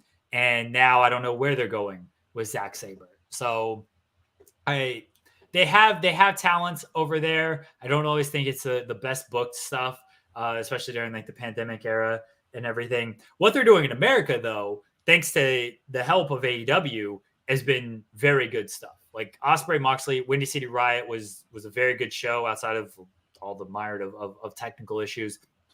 We've got QT and the Nightmare Factory showing up on New Japan. Like, that's cool stuff. You've obviously got Suzuki and Ishii showing up. That's very cool. So I like what they're doing there. I think AEW will be a big boost for them moving forward, especially in America. And then when they can get their full complement of guys in New Japan, hopefully they ride that momentum and they get back to the levels they were at pre-pandemic and really pre-AEW when they lost Kenny and the Bucks and those guys. Yeah. Yeah, I'm totally with you. And 10 Count Wrestling says, I was about to mention this, but a lot of people are hoping for Zack Sabre Jr. and Danielson. Like, that would be, whew. Yeah, no, you're right. I mean, that definitely needs to be highlighted as well, that they aren't playing with a full roster, really either place, but they've been able to kind of like their current shows in the States have really been helping carry them right now, because once again, we're talking about guys like John Moxley and stuff being involved that like really Moxley, help. Kingston is on like strong shows. I think Buddy Matthews is working. I know the show was taped a while ago, but he's working. Swerve showed up as the USFJ Open Challenge thing. Speaking of Shooter, he's back. Yeah, very hyped to see him. But see, it seems like he's going to be in America. He could go over to Japan and probably be a pretty big player for them right now after this excursion. The same way they brought Jay White in from excursion, they brought him back. Like he was immediately a big player doing the Tanahashi match and then going from there. Shota could probably be a big player for them, but he's in America right now, and I don't know when he is going to get back to Japan. I'm very interested to see New Japan once they have their full complement of guys back, and now with a more forged relationship with AEW. It was great to see Moxley and Shooter back, the father-son that everyone loves. Yeah, I think it'd be cool if he earned his way into the Combat Club also, Shooter. Sweet, yeah. A-Shark just said it. Shota for BCC. Oh, perfect timing. So yeah, because I think something that could be cool about the BCC is that like they can kind of be a centralized group in AEW, but like Yuta can go do his thing as ROH Pure Champion in Ring of Honor. Shooter can be over in New Japan, like doing stuff over there. Moxley's in AEW, but he's also bounced around the Indies, GCW, that kind of stuff. Danielson, same type of thing. And I'm sure Danielson will want to get more and more involved with New Japan stuff with this relationship. So like they can keep recruiting members after, they earn their way in. And then they can kind of also do their own things in different companies, just representing the group all over the place. So I definitely want to see that. Also, another match that I didn't bring up that I really want to see, New Japan and AEW, just throwing it out there. Give me Ishii versus Miro. That's another one. Oh, yeah. Before that. Just give me Miro back. I know he was dealing with the injury and then he was filming stuff. I want Miro back on television as soon as possible. 100%. A lot of great options right now. So shout out to New Japan. Check out that Windy City Riot show. The technical issues I was talking about won't be there if you watch it now for the replay. So yeah, check the show out. It was really good, especially like I said, Suzuki and Ishii was great, and Moxley and Ospreay was fantastic. So yes. My other spotlight. What is this show anymore without Impact talk? It's upon us, Stephen Jensen. Impact Rebellion on Saturday. Josh Alexander, Moose for the Impact World Heavyweight Championship. I think we both agree that Josh Alexander should win this match. I think it'd be criminal if Josh Alexander does not win this match. But my question to you is, what have you thought of the build, and have they done essentially the Bound for Glory screw job? Have they done it justice in paying it off with how they've built this match and Josh Alexander's journey to getting revenge on Moose? Kind of. It's hard to. It's not that I dislike it. It's that when they put the title on Moose the way that they did, the end game always had to be Josh Alexander beating him. So like kind of regardless of how they get there, the moment that everyone's waiting for is Alexander beating Moose. Now, that said, I mean, like Alexander's had to go through a lot of stuff, and that's the reason they've done so much of this, right? Like him, being out of contract, and him, being out of, the whole visa thing, and then like, his family being involved, and Moose making fun of all of this, and just like, so it isn't that I thought the build was bad by any means. It's just like, at the end of the day, I don't even care what the build is, as long as the match is good and Alexander wins the title. But part of me is like, why do they do any? Like, I really didn't like the way that they put the belt on Moose the way that they did. So like we're still kind of playing catch up on that, because Alexander becoming the champion, like we already saw. Let me put it this way: the build for Alexander to become the world champion when he did, like after holding the X Division title and having all those great matches and cashing in for option C and winning the title the way that he did, I like that build way better than I like this build for just like Moose versus Alexander, for Alexander to try to get the title back. I think that Alexander could have just been the champion the entire time. But But I also wanted Moose to win the title. Like I had said that for a long time too. It's just the way that they did it, and they waited way too long, as Impact normally does. And they're kind of proving the point again right now. Like they're waiting too long to do this for Josh Alexander.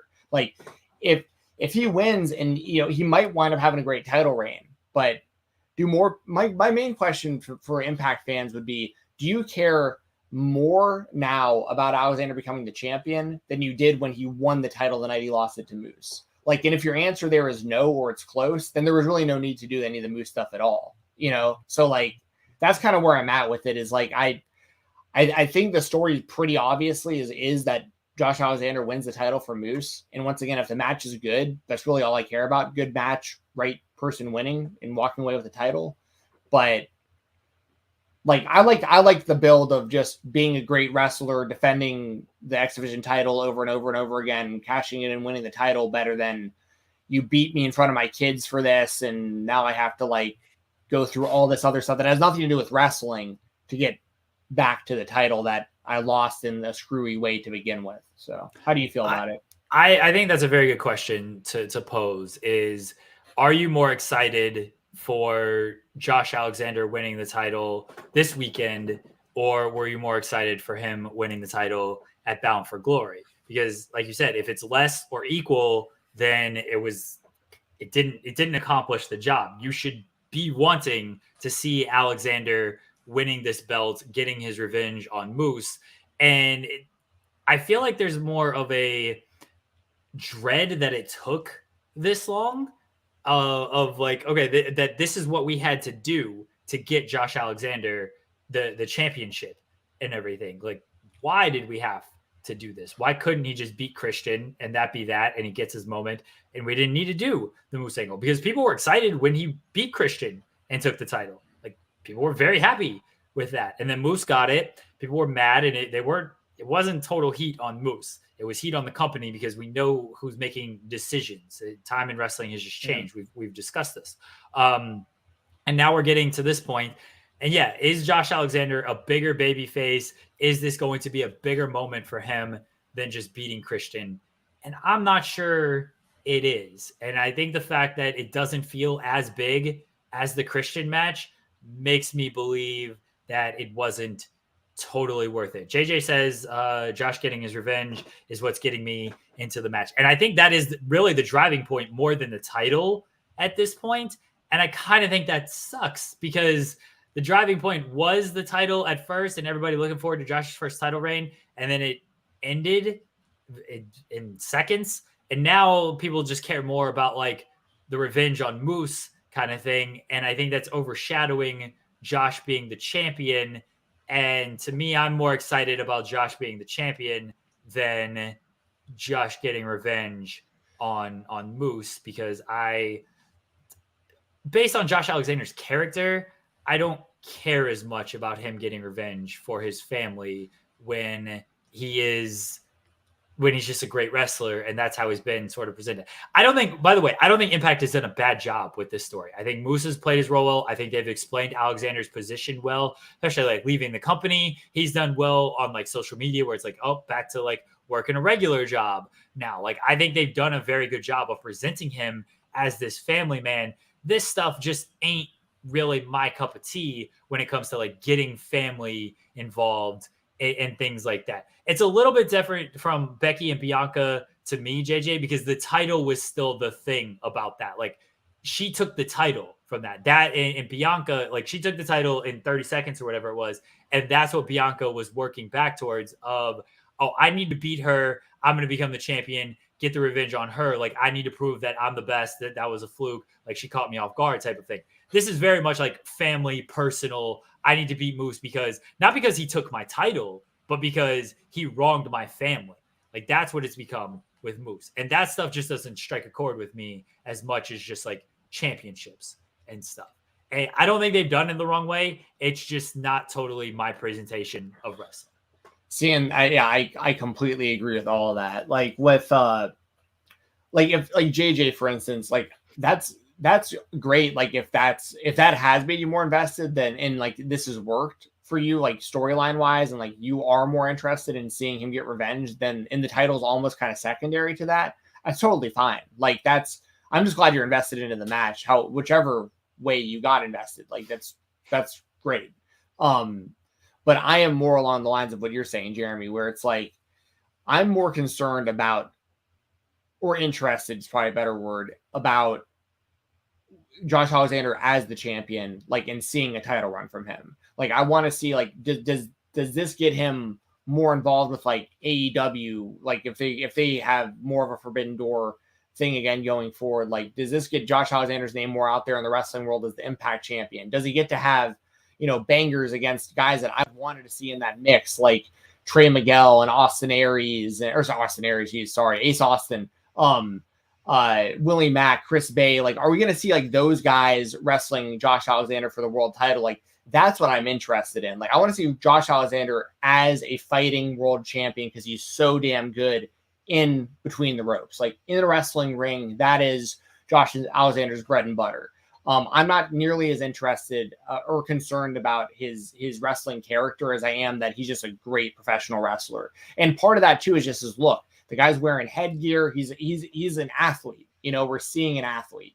So it's one of those things where it's like, I'm with you. I don't care nearly as much that he's getting revenge on Moose as I care about, like, what does he do as the world champion?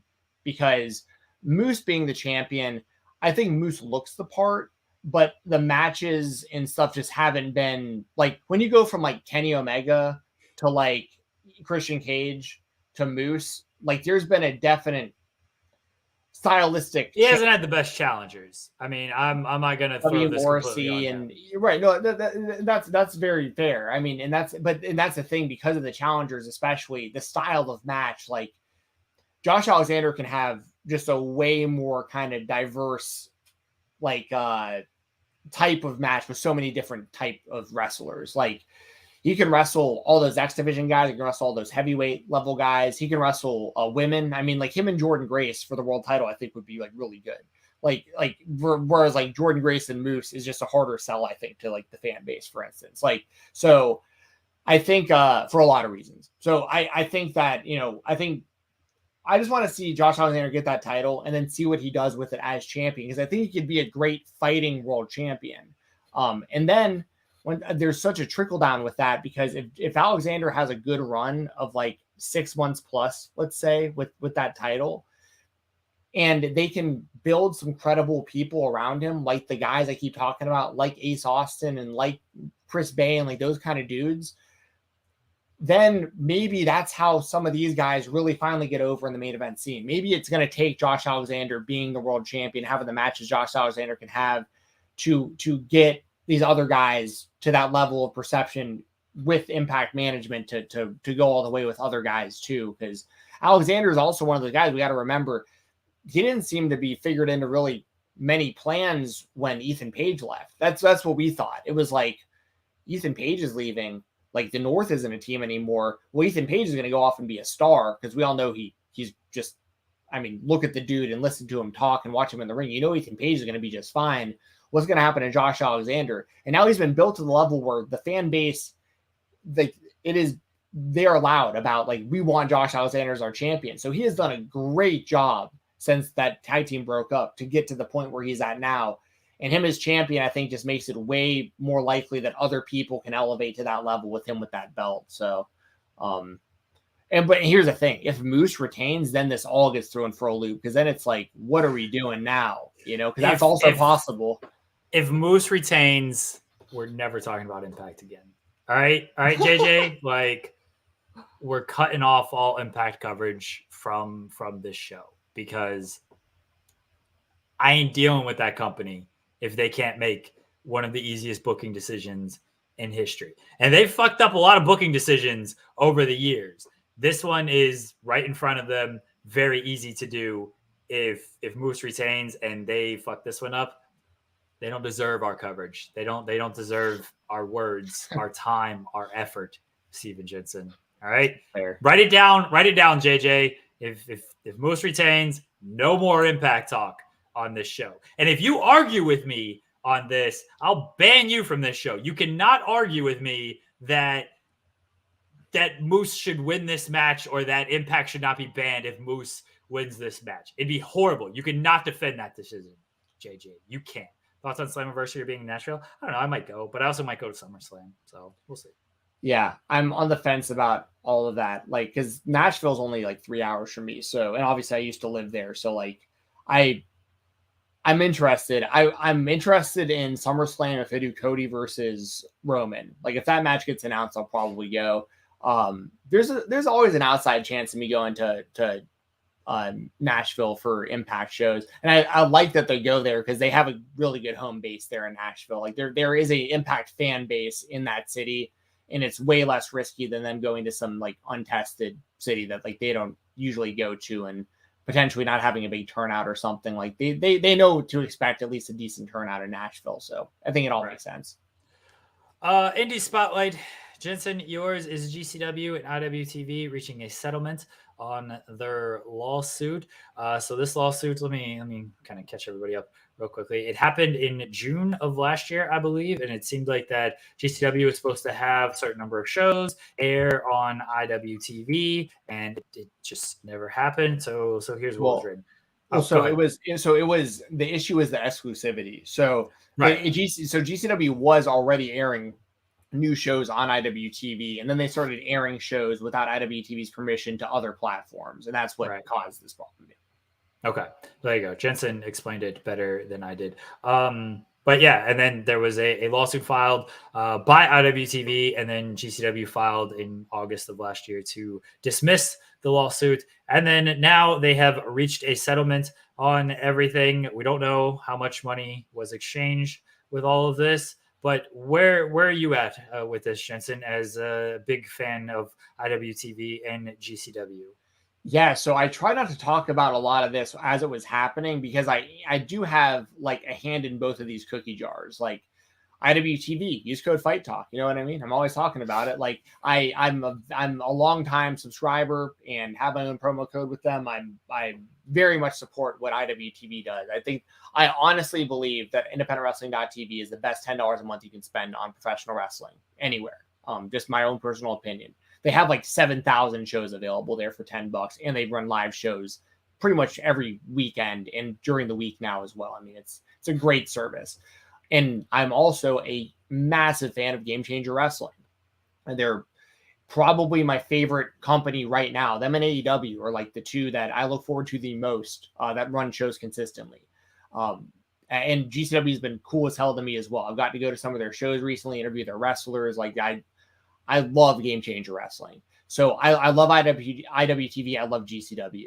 So I've heard stuff behind the scenes a little bit as well, because I have a lot of friends, especially on the IWTV side, that are a bit more in the know than like that'll kind of tell me things here and there. And I have a few, wrestling friends, for GCW and stuff. So I've heard behind the scenes stuff on both sides a little bit throughout this last year too.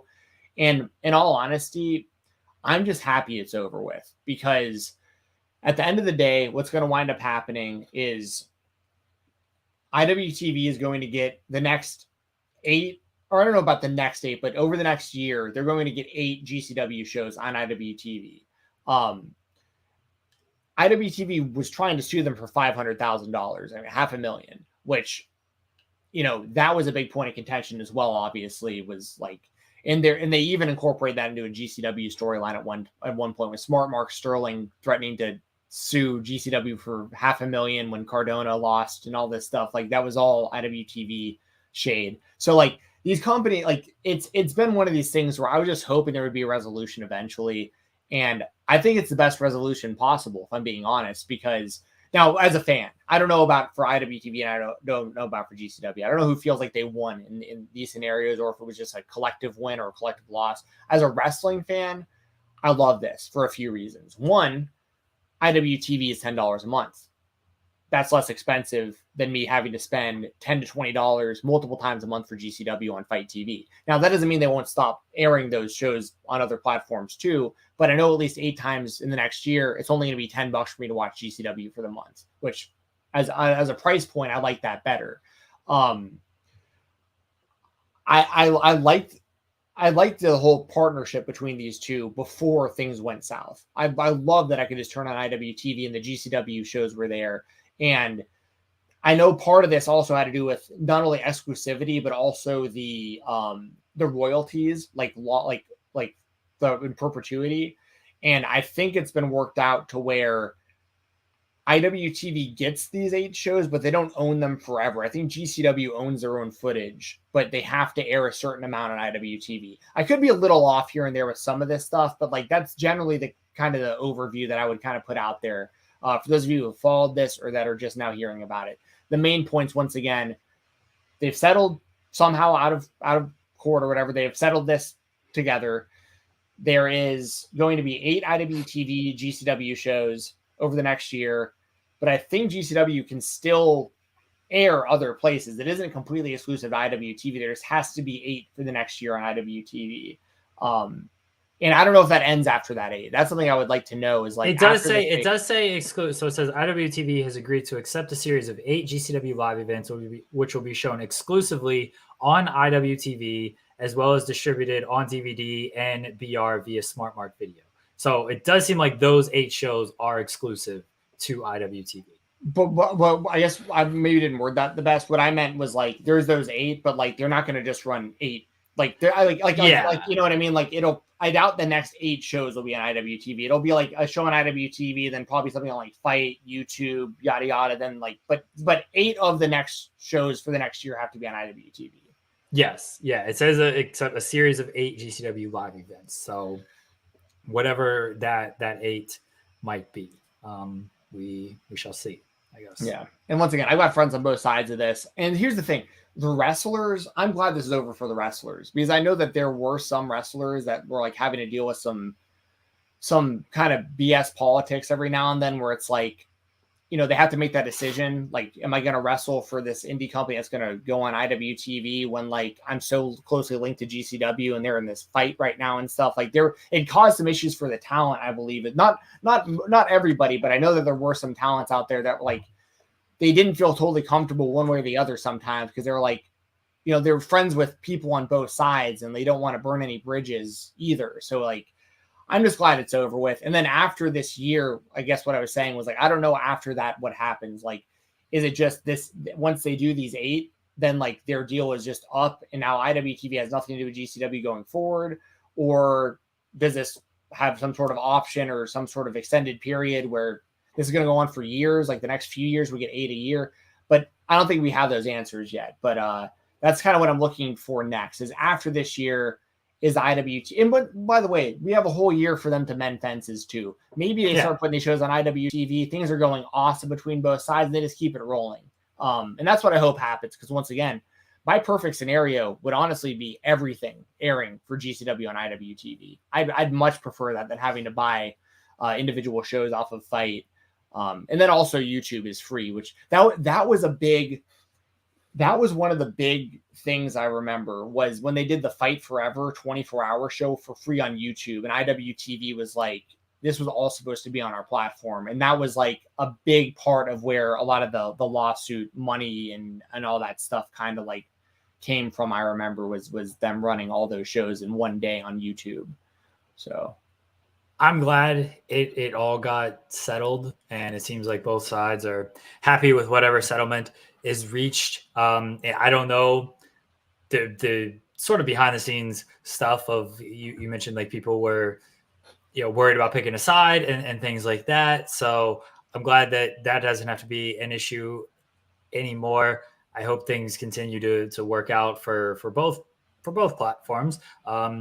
Regardless, without GCW, IWTV was doing fine and putting on great content, having great shows. And without IWTV, GCW was thriving on Fight TV. So now they're going to come together for at least these 8 shows. We will see what happens after that.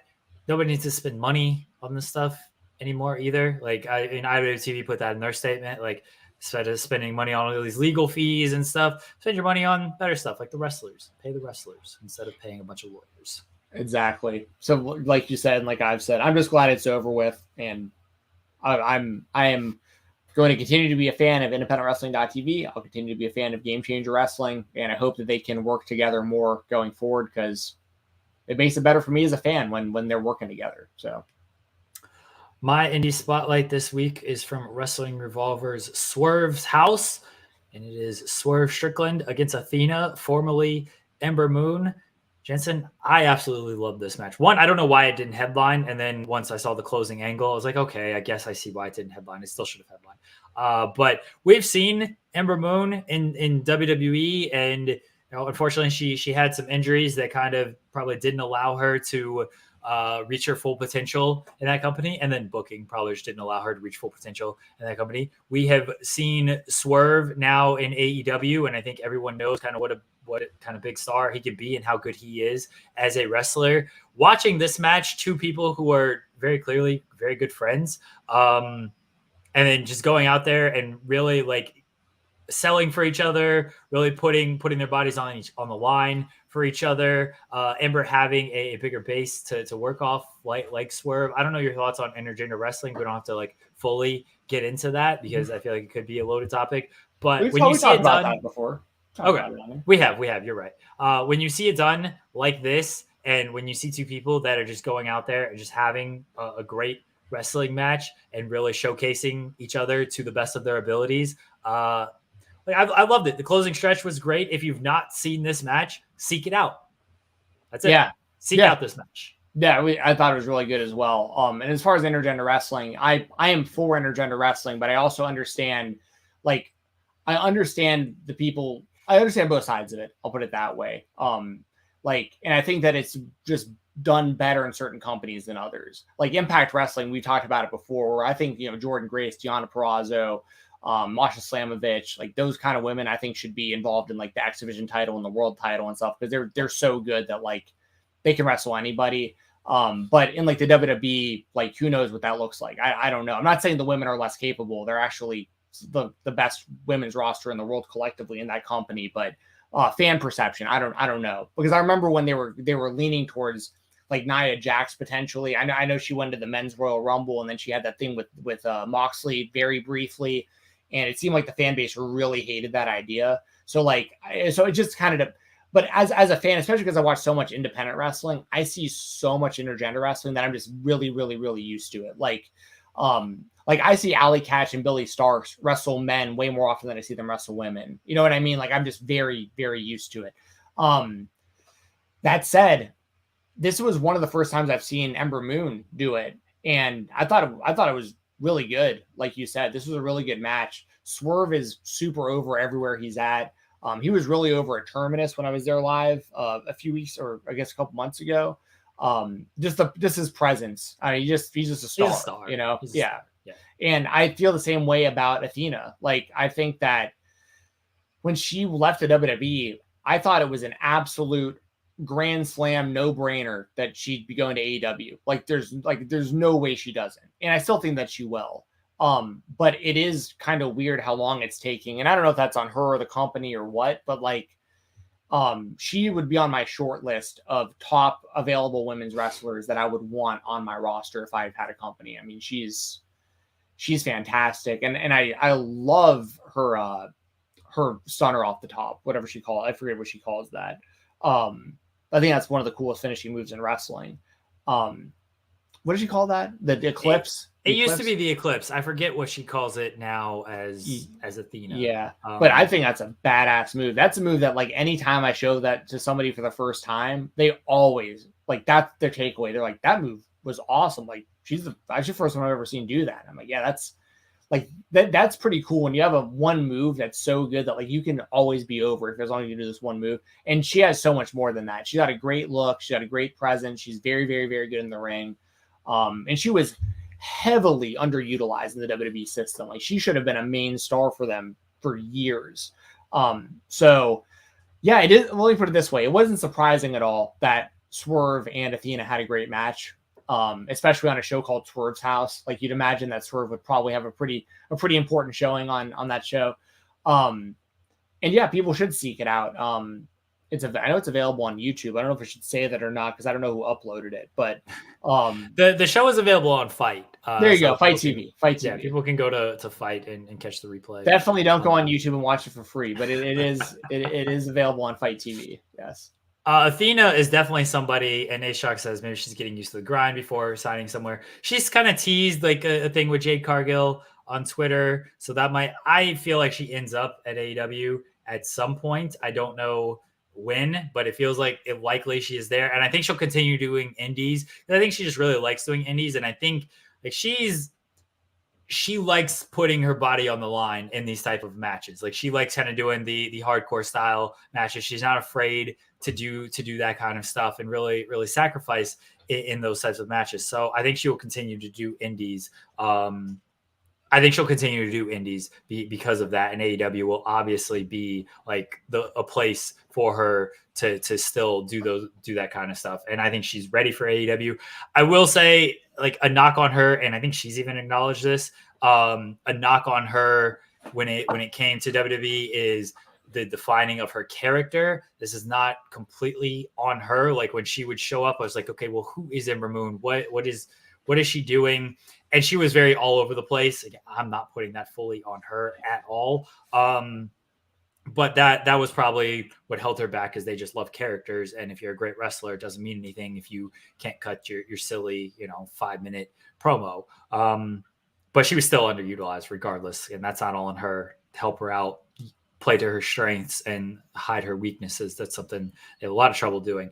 I'm happy to see her back on the independent scene and doing well and having fun and having killer matches like this with Swerve, because Swerve is tremendous. And I hope he gets everything that is coming to him in AEW and elsewhere.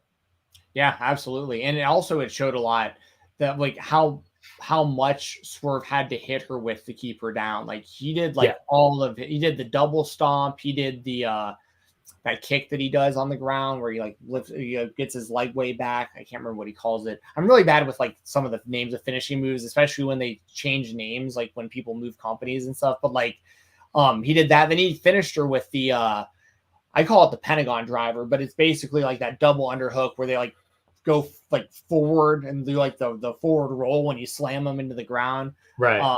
Like that's like it took all that to beat her too. So like it made Athena look really, really good. Also, it was like she really hung in there with Swerve as we would expect her to. She's great, but it wasn't even one of those things where it was just like Swerve hit her with her finisher at the end. It was like it took like 3 of his different finishing moves to keep her down, and like so I thought it made both of them look really good. And I obviously have no problem with Swerve winning the match because like we've just said, Swerve is and honestly I wouldn't have minded if Athena won either because Athena is great as well. And it was Swerve show, yeah. But and I don't think wins and losses like in this instance mean as much as not at all. Just building towards title shots and stuff. People just want to see great matches, and in this case, that fully delivered.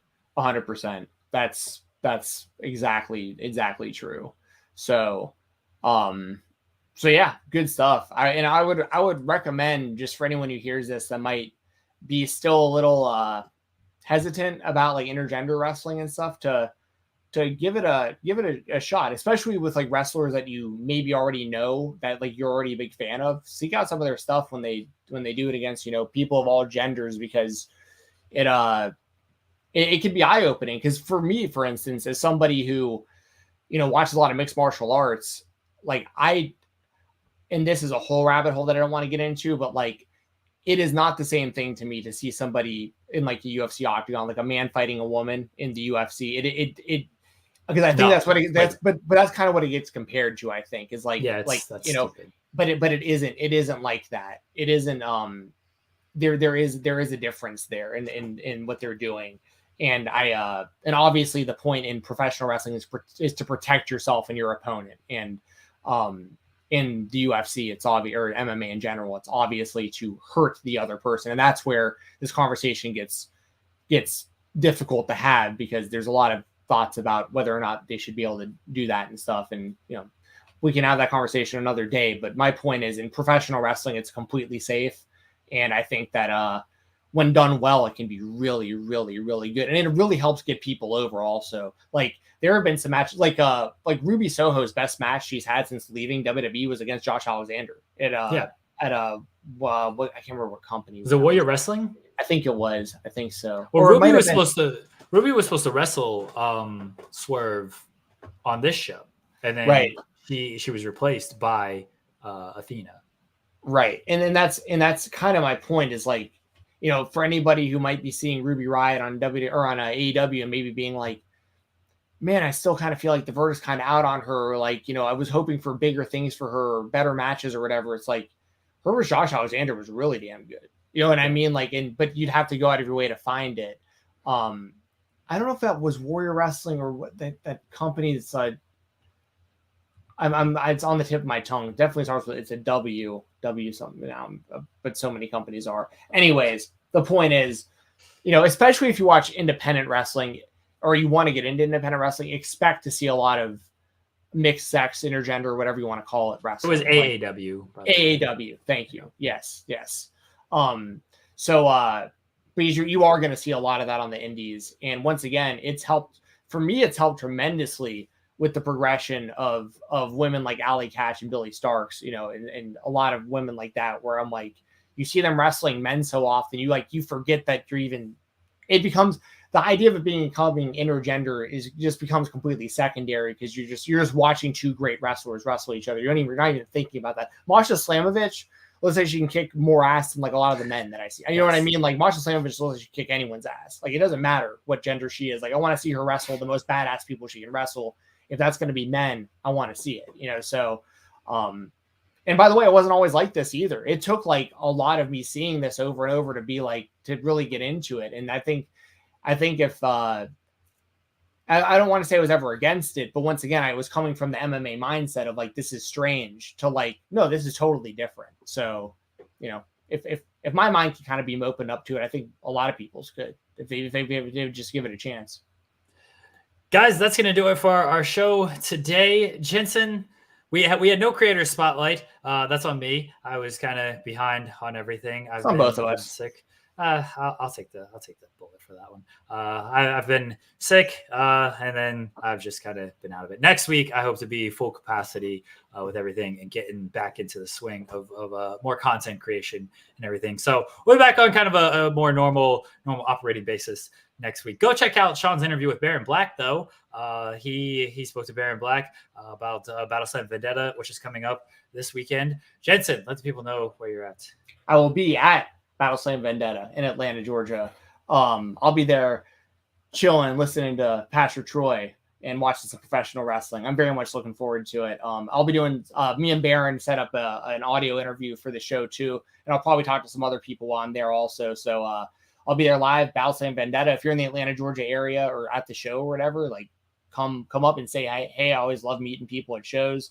And Saturday, I'll be right here, youtube.com/Fightful, right after Impact Rebellion. I'll be doing the post-show review right after Rebellion ends. And then tomorrow, 10 a.m., myself, SP3, Degrassi Dudes. Someone says we missed the super chat. Jeremy, get that real quick.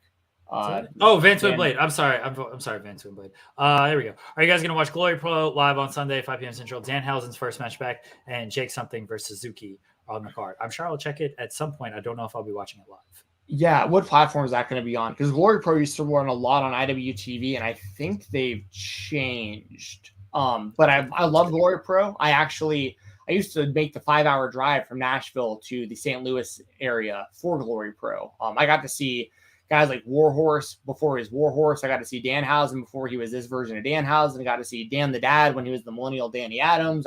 I'm very familiar with Glory Pro Wrestling. I'm a very big fan of KLD and Danny for taking it over when they did. And I know Danny's still running with that thing. So yeah. Oh, it's streaming on YouTube. Hell yeah. So yeah, I'll watch that. I don't know if I'll be able to catch it live or not, but I'll absolutely watch it. And I will most likely talk about it on the Fightful Select Weekender podcast, available every Sunday, FightfulSelect.com. There you go, everybody. Are you guys on Twitch tonight? Yeah, good call. Tonight it's going to be, I'll be there gaming. It'll be me playing Fortnite, the zero build mode for Fortnite. So come check that out. That's going to be tonight, twitch.tv/Fightful Gaming. Joel Pearl will be there too. He can't game with me tonight, but he's going to be on Skype with me. So we'll be, talking about whatever with the chat, talking wrestling. And I'm going to try to get some W's in Fortnite tonight.